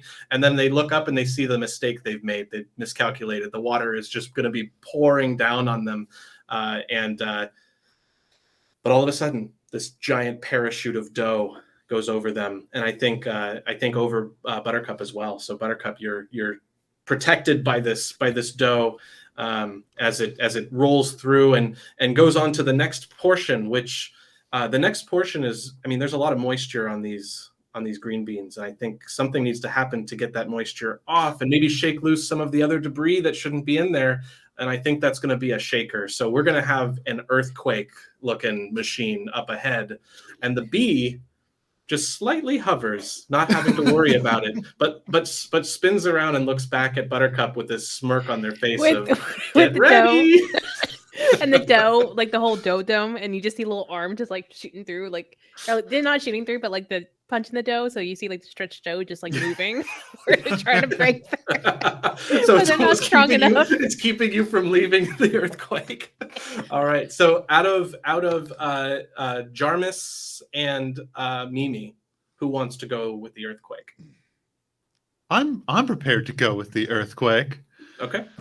Jarmus, clever little nubbin that they are, during all this time has been going up a different, not functional conveyor belt that goes over this section so that they can do a hop down and hopefully land on the bee or close as it passes underneath.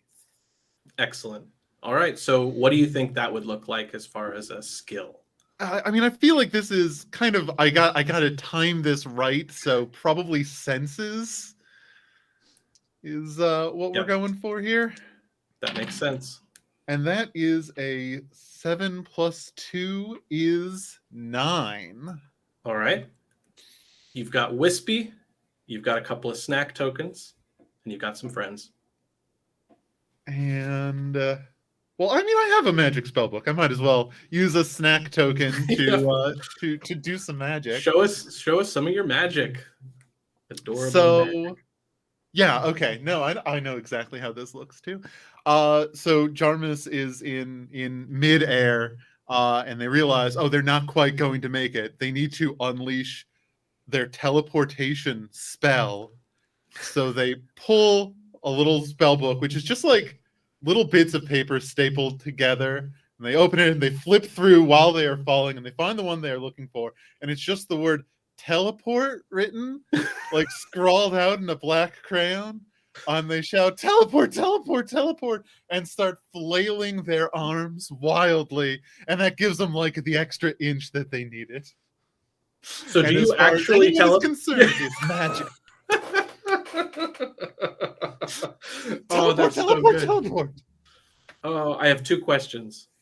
Yes. One, is this the first time you've used that spell? Successfully, yes. And two, could your spellbook fit in a mint tin? Absolutely.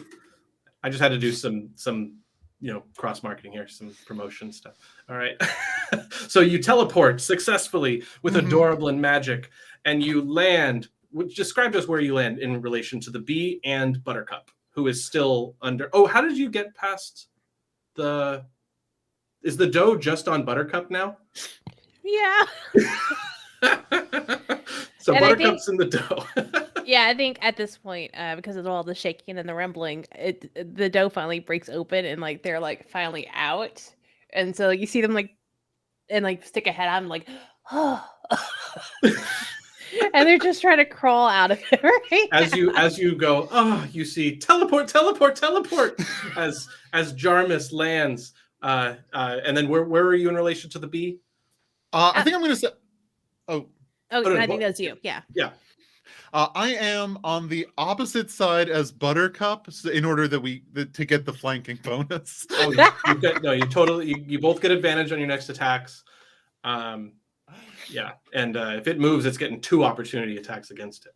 Okay, we're crossing over.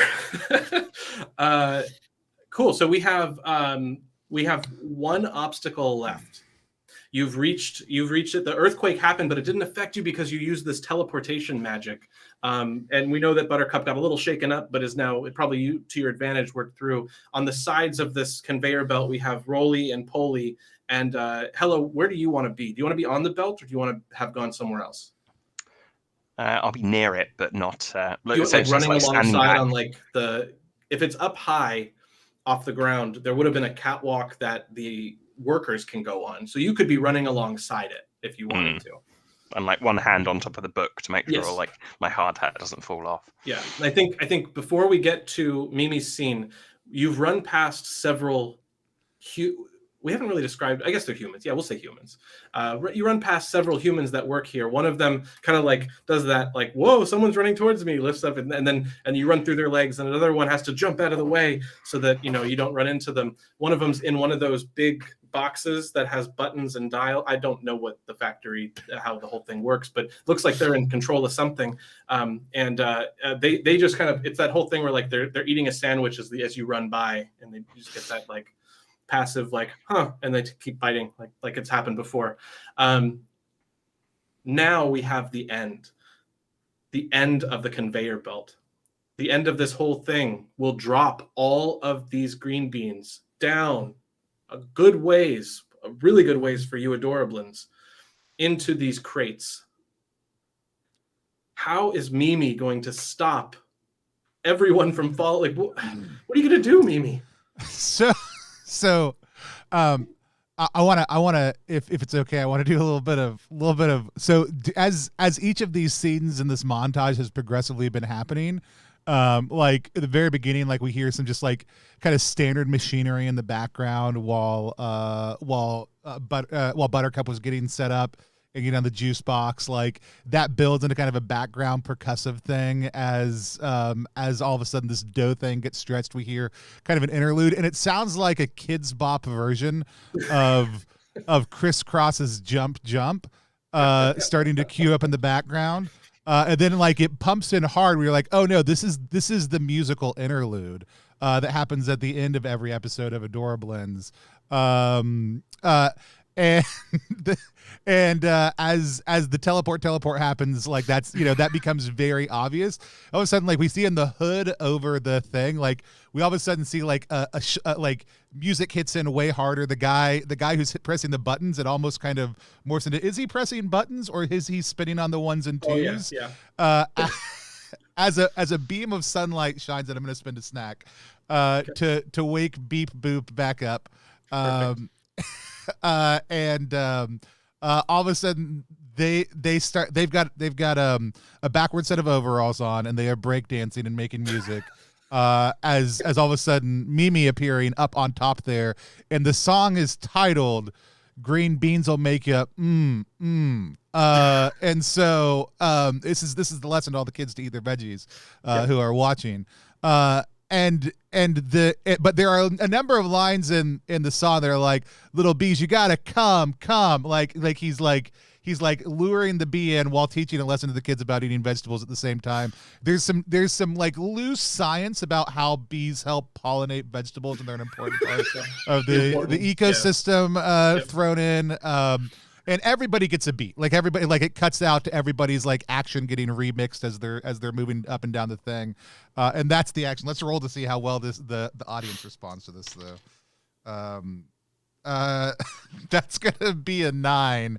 And then like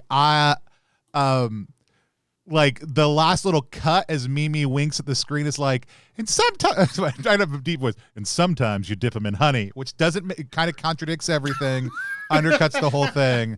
But kids are like, parents for the next like couple of months are like, what if we dip those green beans in honey like on that show that one time? It's a problem, but it's still everybody loves it. I love it.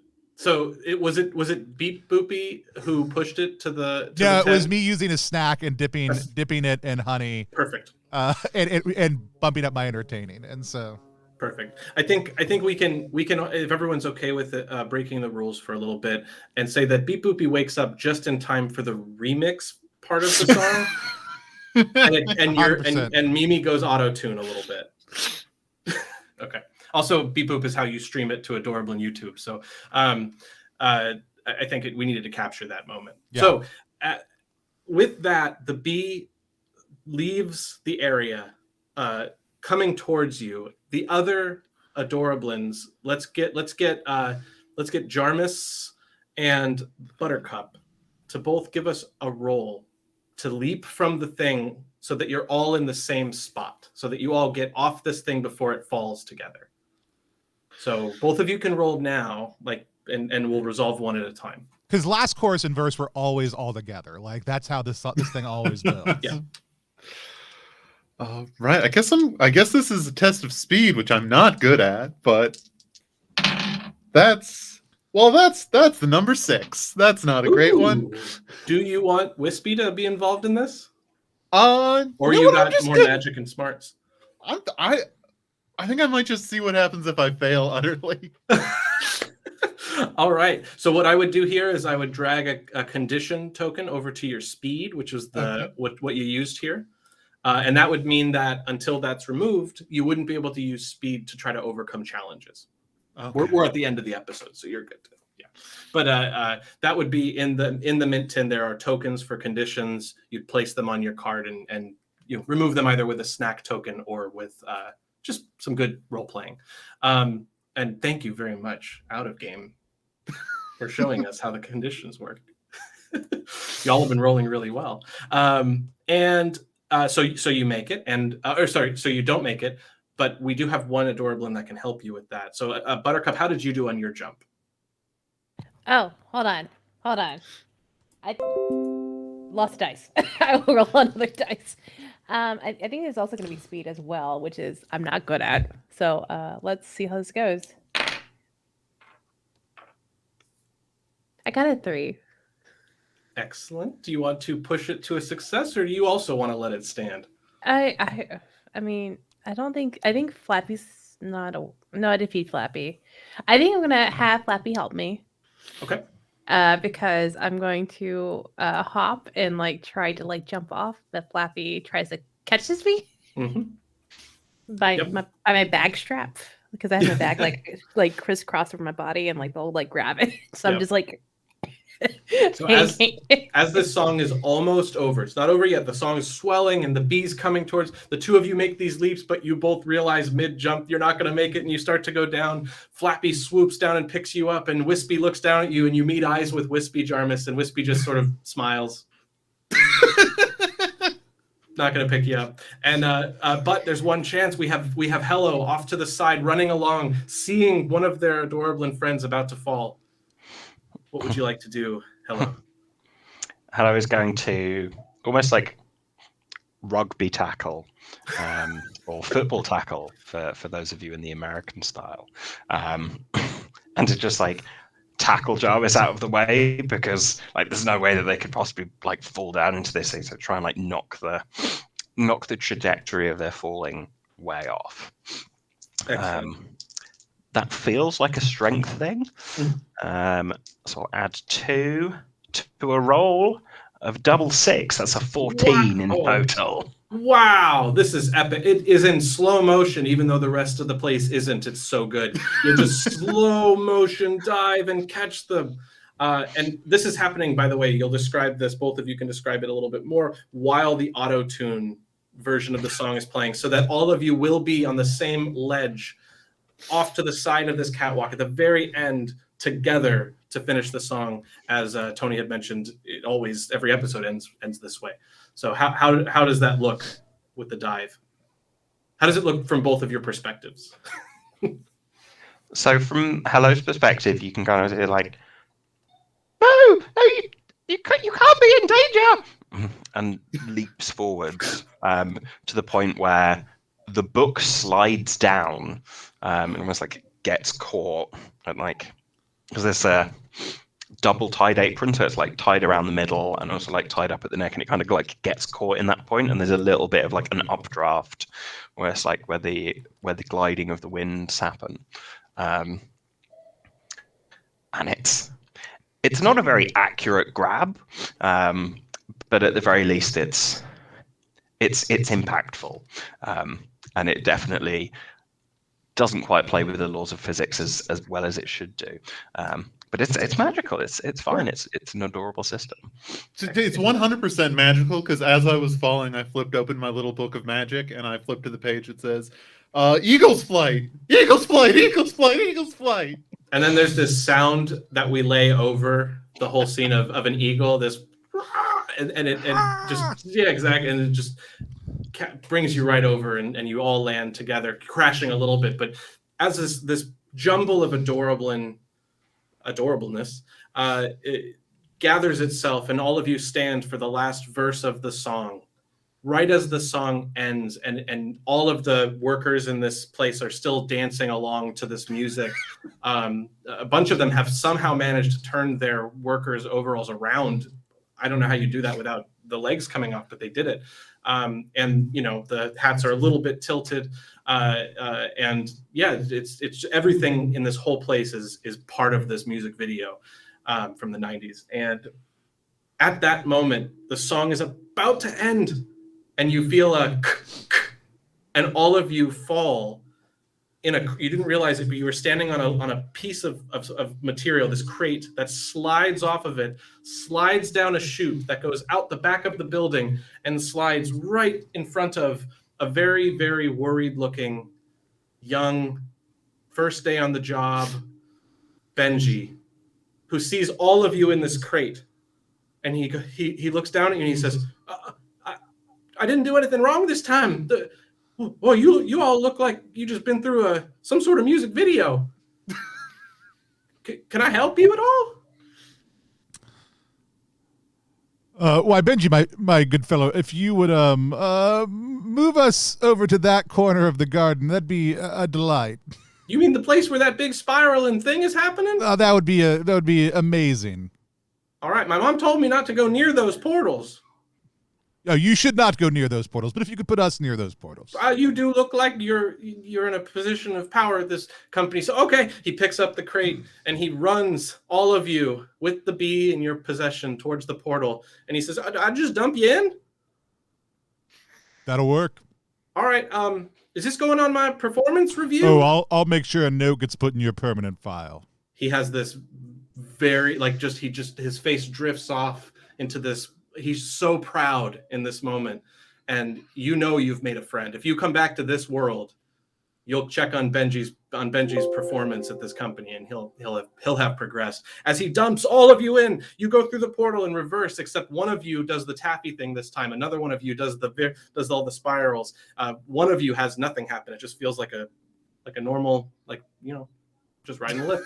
And you all come through the other side, right in front of the beehive, and you have all the worried bees that have just been staring intently. Who knows how time passes in your world when someone goes through a portal, right? We're not going to mess with that here. And you also have the beekeeper who rolls up on a little tricycle, and he rolls up. He sees all of you. You come through. You land in front of him, and he goes, "You did it! You did it! You brought back BB." And he looks for a second. He tilts his head. That's not BB. Bum, bum, bum, bum, bum. And that's the to be continued. Oops. And that was an episode of Adorablins. Awesome. Thank you all so much for playing. Yeah. Thanks for running. Oh gosh, so cute. Thank you. We're Tim. about to That do was our great. reaction roll. Does anybody want a 5-minute break before we do that? That would be great. Awesome. Let's take a 5-minute break. We'll come back in just a little bit to talk about what our experience was like playing Adorablins. It's a Mint 10 styled powered by the Apocalypse storytelling game. They play really quickly, get up and playing in no time, great for kids and adults. We'll be back to talk about it in just a minute.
are back live on Plus One EXP to do our reaction roll. You might ask yourself, as I scroll down to try to find the appropriate slide, what is a reaction roll? Reaction roll is a live stream within a live stream. It's our chance to sit down with the creator of a game that we just played, talk to them about that game and what our experience was like playing it. And today we are talking about Adorablins. It's a Mint 10 sized PbtA game that stands for Powered by the Apocalypse. If you don't know what that is and you want to get the game, it just basically means it's real easy and a lot of fun to play. Speaking of which, to hear a little bit more about it, let's first meet Tim. Tim, tell us who you are, what you do, but tell us a little bit about Adorablins and how it came to be and where it's at right now. Yeah, absolutely. My name is Tim Devine. I'm one half of Dice Up Games with my partner Kristen, and we partnered with the artist Amber Seeger, as well as Letterman Games, to bring Adorablins to Kickstarter.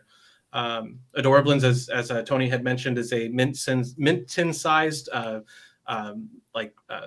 just very small, easy, rules light PbtA role playing game. It's meant to be played for anybody. It's accessible, it's family friendly, it's for everybody. But we did put a lot of effort into making this really accessible for children, for getting them into this style of narrative storytelling where there's not a whole lot of you don't have to do a lot of reading and knowledge and all this stuff to get into it. You could just start playing, start telling the story, and let the system sort of help it versus getting in the way of it. You asked how it came to be.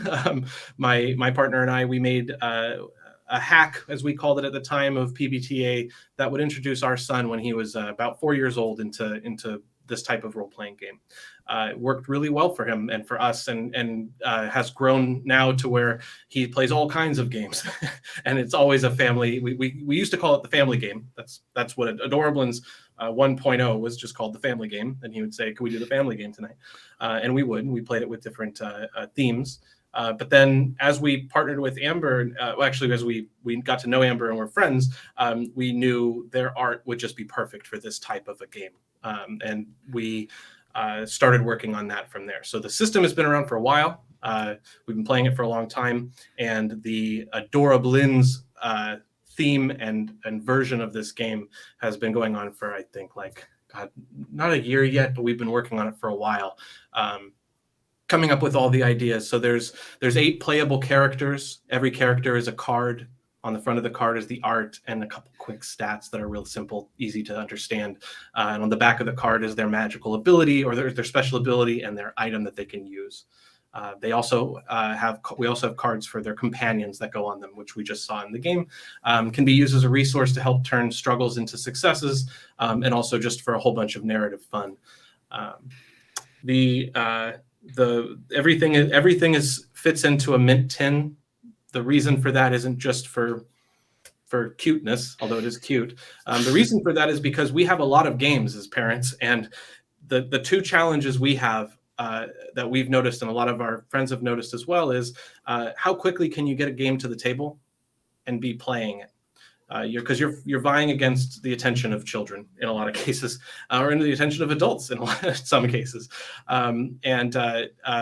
getting it out, unpacked, and playing quickly without having to do a lot of reading or a lot of setup is very helpful. And the other part of it is cleanup.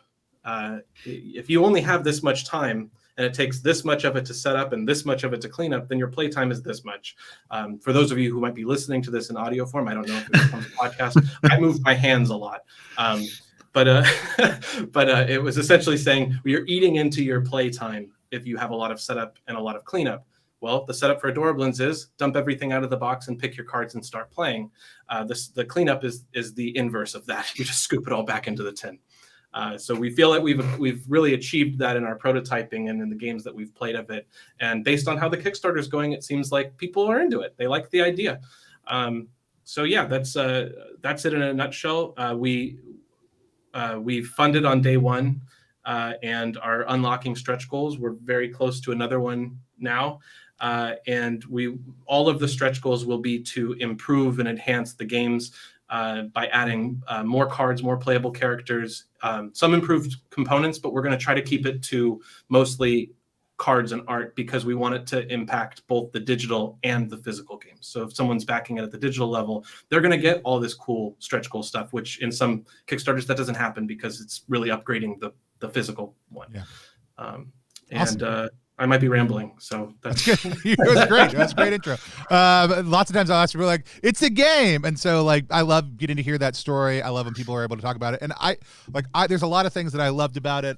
Was super excited when Kristen approached me about playing it here on stream and getting a chance to sit down with you and play it, hear the story about the family game and other stuff like that. But also like I'm always a big fan of RPGs and storytelling game that let me trick my friends who only play board and card games into not knowing they're playing an RPG.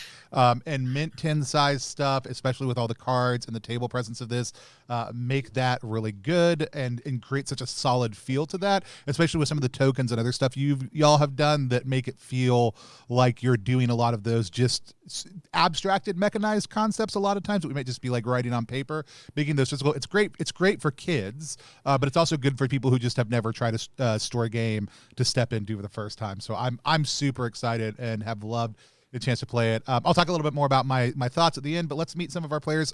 Somebody who I think before we started streaming, I called one of the foremost lay experts on Adorablins, who isn't on the design team. We've got Mo. Mo, tell people who you are, what you do, and what it was like to play Adorablins, because this was not your first time. Yeah, so hi, I'm Mo with they/she pronouns. You can find me all over the internet at Saturday Night Bezos. I do a lot of tabletop stuff in general, like playing games on the internets. Yeah, I love Adorablins. Adorablins is great. The first time I actually saw the art, I was like crying because it's so precious. It's so cute. And it's always just a delight of a game. Just it's easy to pick up and throw down and like have a really cute like nugget of an adventure, and like you can always just bring them back. And then like if you want to play it again, you can, or if you want to play another adventure with someone else, you can do that as well. I had a delightful time. So yeah, I think I said it off thing. I was like, oh, this game's so cute. And do you have any questions that you want to ask Tim here in front of everybody? Yeah, Tim. No, I Tim's a good friend of mine, and so like if I have any I don't think I have any questions right now in regards to the game, other than like I'm very excited about it and I'm very proud of what y'all been doing.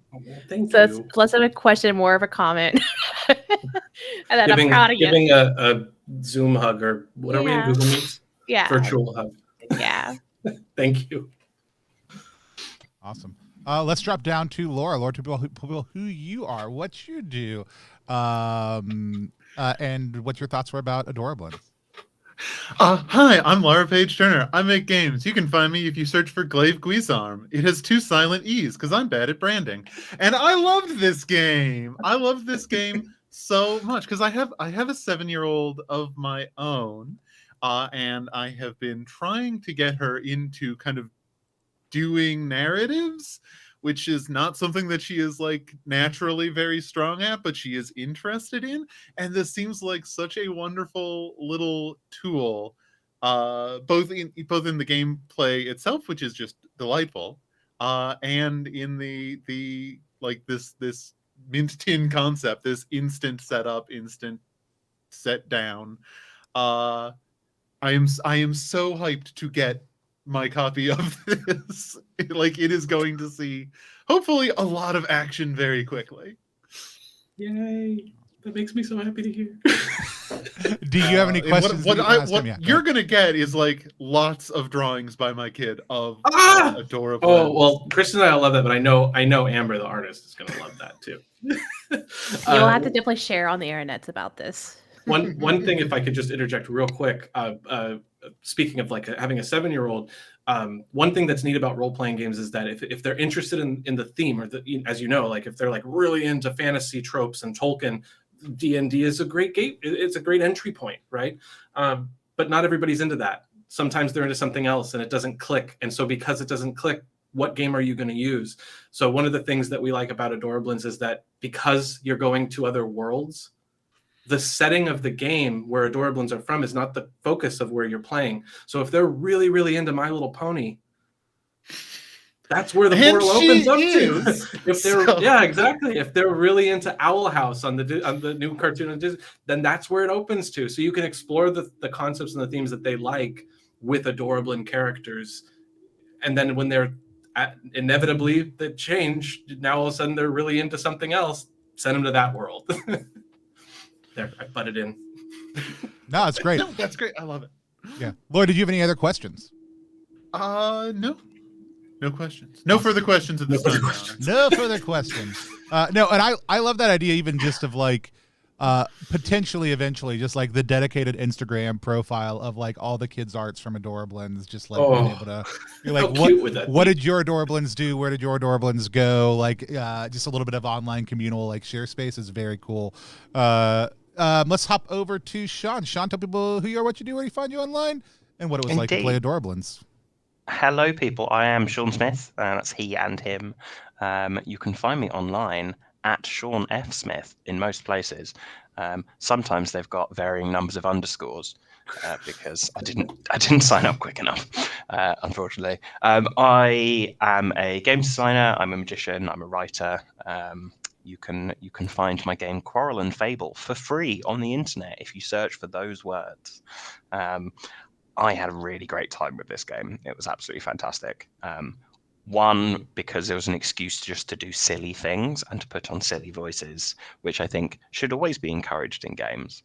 And secondly, the fact that, so I used to be a teacher, and just the physicality, and even when I say physicality, I also mean that for the digital version of this here. Like the assets that you've got are very clearly from a perspective of this is easy to use, and so that usability of it is brilliant. Having known thousands of children and going, actually, these are going to get out of the way, and mean you can actually play is just fantastic. I do have a question, and it's key to my pedagogic experience in that I used to be an English teacher, and so I'm going to focus on the suffix of all of your words. I've noticed that every single one of your character classes ends in ER. What's that about? Why are we all fighters rather than like wizard and so on, an equivalent? Like, is that a thing? Like, is there a reason behind it? Yeah, there's two reasons. I love that you got that. So the first thing is, when we were in our very initial brainstorming of the game, it's always easy to start with like a touchstone, right? So the touchstone is Amber, the artist, and Kristen and I, the designers. We all came together and said, well, we're going to need like the equivalent of classes or tropes or something, right? To differentiate the different characters, and which should we choose and how many and all that stuff is what every single RPG game designer at some point probably does, in some way. We had the game made in another format. In fact, and I don't think we've shown these ever, but to larger audiences, but this is an example of the original game that we made that we played with our kids, which was... Oh, hey, I know that art. You do know that art. Morgan actually really helped us out with the art in the art direction from a sensitivity consultant perspective. So the companions were fantasy creatures, and the characters had classes. We had 4. We had a, because I'm real big on alliteration, especially with kids. We had the sage as like a wizard type. The alliteration, comes in with the skills. So smarts, senses, that type of thing. And then any way that we can get the classes to sound similar. But in this case, it was like a guardian. So this was our guardian. So this was much more of a fantasy D&D-esque type entry point. And that was our starting point. So we thought D&D classes, druid, wizard, fighter, all that stuff. So if we look at the playable Adorablin characters, like the Charger was originally, what would an Adorablin version of a barbarian be?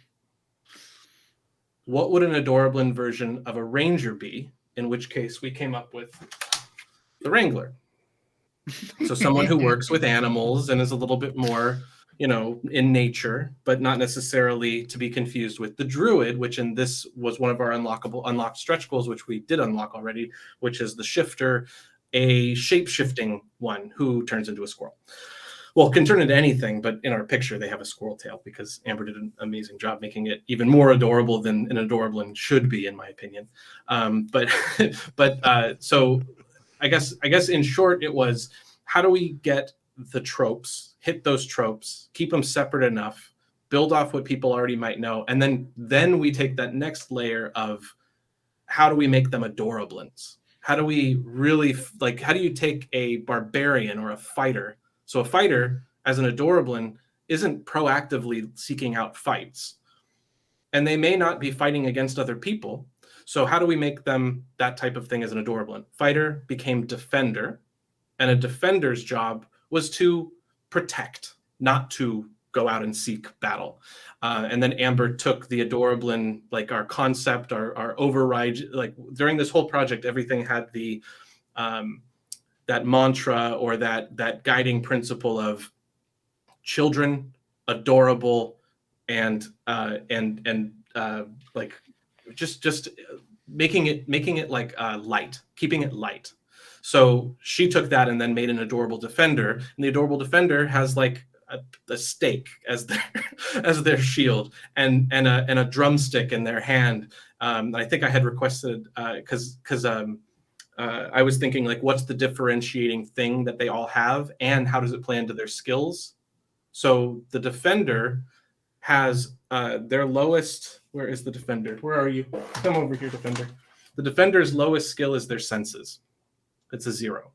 And I thought, why would they have a 0? You know? And the answer is they have a colander on their head.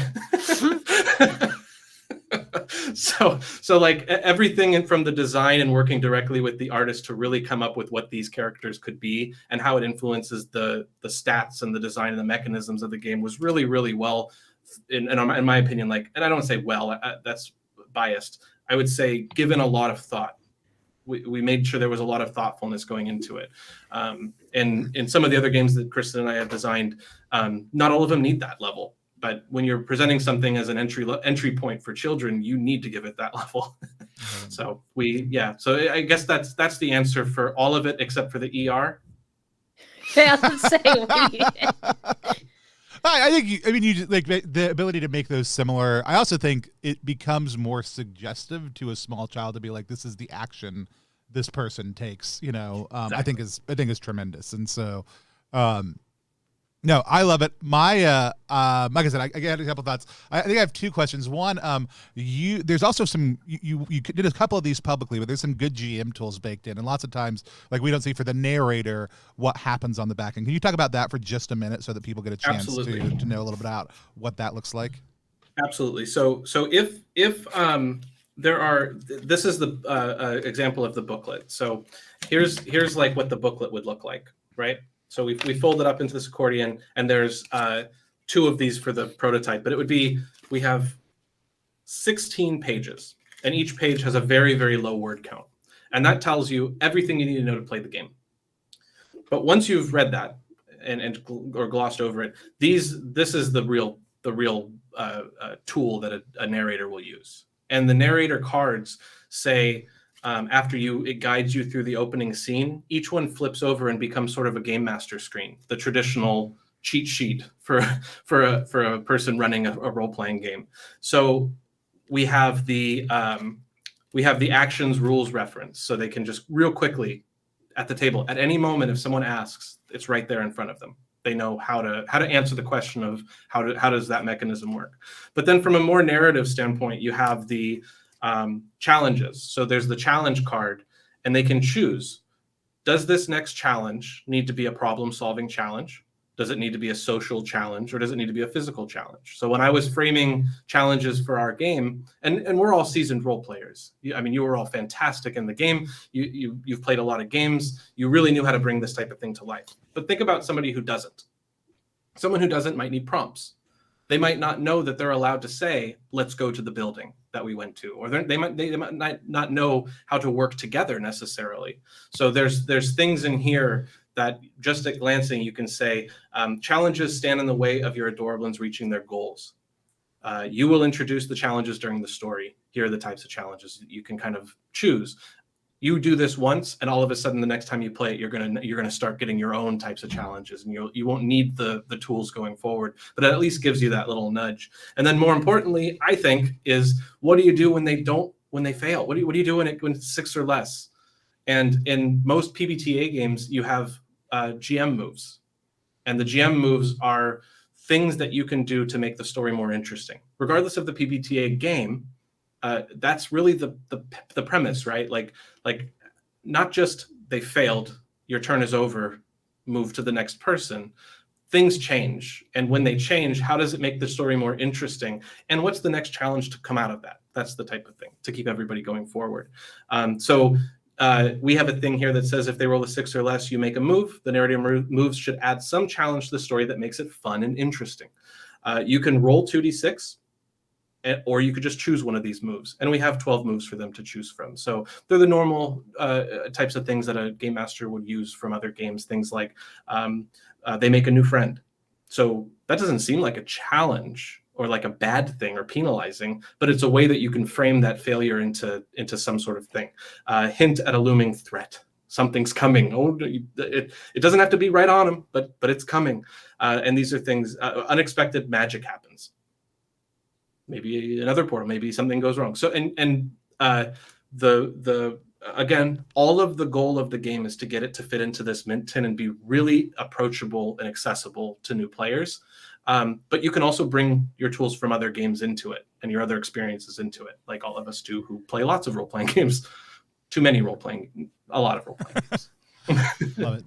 No, I love it. My other question, and if you don't have an answer, that's fine. What are you going to call your Snarfs expansion whenever it comes into being? Did you say Snarfs? Are you familiar with the Snarfs? The Snarfs, as in the I know that's the sound attempt, the thing. The attempt to spin off the Smurfs into an underwater setting, and so they go to visit them, and then it didn't succeed, but yours could. So I know what you're saying. I remember that. What are your underwater Adorablins alternatively called? I mean, Adorablin is the name of the little critters, right? Right. And we may or may not have another thing in the works for what comes next. But I don't want to give too much away. But it's going to be cute. It's going to be out of this world. Wink. But for things like I can only imagine it would be Adorablins and then something. I don't think we'd change the creatures themselves, but we would put them what they would be like in that what would an Adorablins world look like if you were underwater? Awesome. The challenge comes because we want you to go to new places, right? So it's not really about the Adorablins world as much as it's about where you're going. Right. But could those characters be influenced by the underwater tropes that you would have? So, the seahorse wrangler, or, Love it. And I think the fun comes in with the companions, because then you get things like octopus and all that. I got all the information I was mining for and more. I want to encourage people, you haven't yet, go to ttrpg.link/adorablinsks. It's in the description for this video if you're watching it later on YouTube or Facebook. If you're watching it here, it's right below my face right there. Type it in the web searching platform of your choice, and head over there and check it out. I love it. I'm a sucker. I was posted about this yesterday for deluxe upgraded versions of games. So I'm super excited to see some of the things you've done. Bigger ones, but as little as $9 to get it digitally, and to get it the physical and the digital is just $14. So like it's an easy back, something great to go pledge in, something to have for your family to be able to play games with, regardless of what your family looks like or their ages. And so I'm super excited about that as somebody who has successfully introduced some of my children to role-playing games, but not successfully introduced all of my children to role-playing games. I am always super excited when we see stuff like this come off. And so thanks everybody for joining us. Again, we've got that show coming up with on Monday afternoon. a rare Monday show. It's just going to be Gian and I playing the Snow Queen, which is their upcoming keepsake game. There's a couple different ways you can play it, and we're going to be playing the 2-player version, which means we get to play chess on stream in front of you while role-playing. I don't know what that's going to be like, and I want you to come join us and find that out. Also, right now, we are covering Through the Void over on Itch. We are attempting to get our 20-page beta up and going over there, so please go help support that at the link on the screen if you are able. Additionally, we've got a ton of stuff coming up for Zemo or Zine Month. It's going to be a lot of different Zine-length RPGs dropping in the course of the next month. So pretty much every Friday evening and Saturday afternoon, we'll be streaming something for the next 2 months. So come swing by and stop us in 2022. We're trying to stick to those days as much as possible, so y'all know when you can hop over and watch some great one-shot with an amazing creator like we did with Tim today. And so thank you, everybody who was on. And until next time, we're just going to wave at the screen until I take us off air. Bye, people. Wave forever.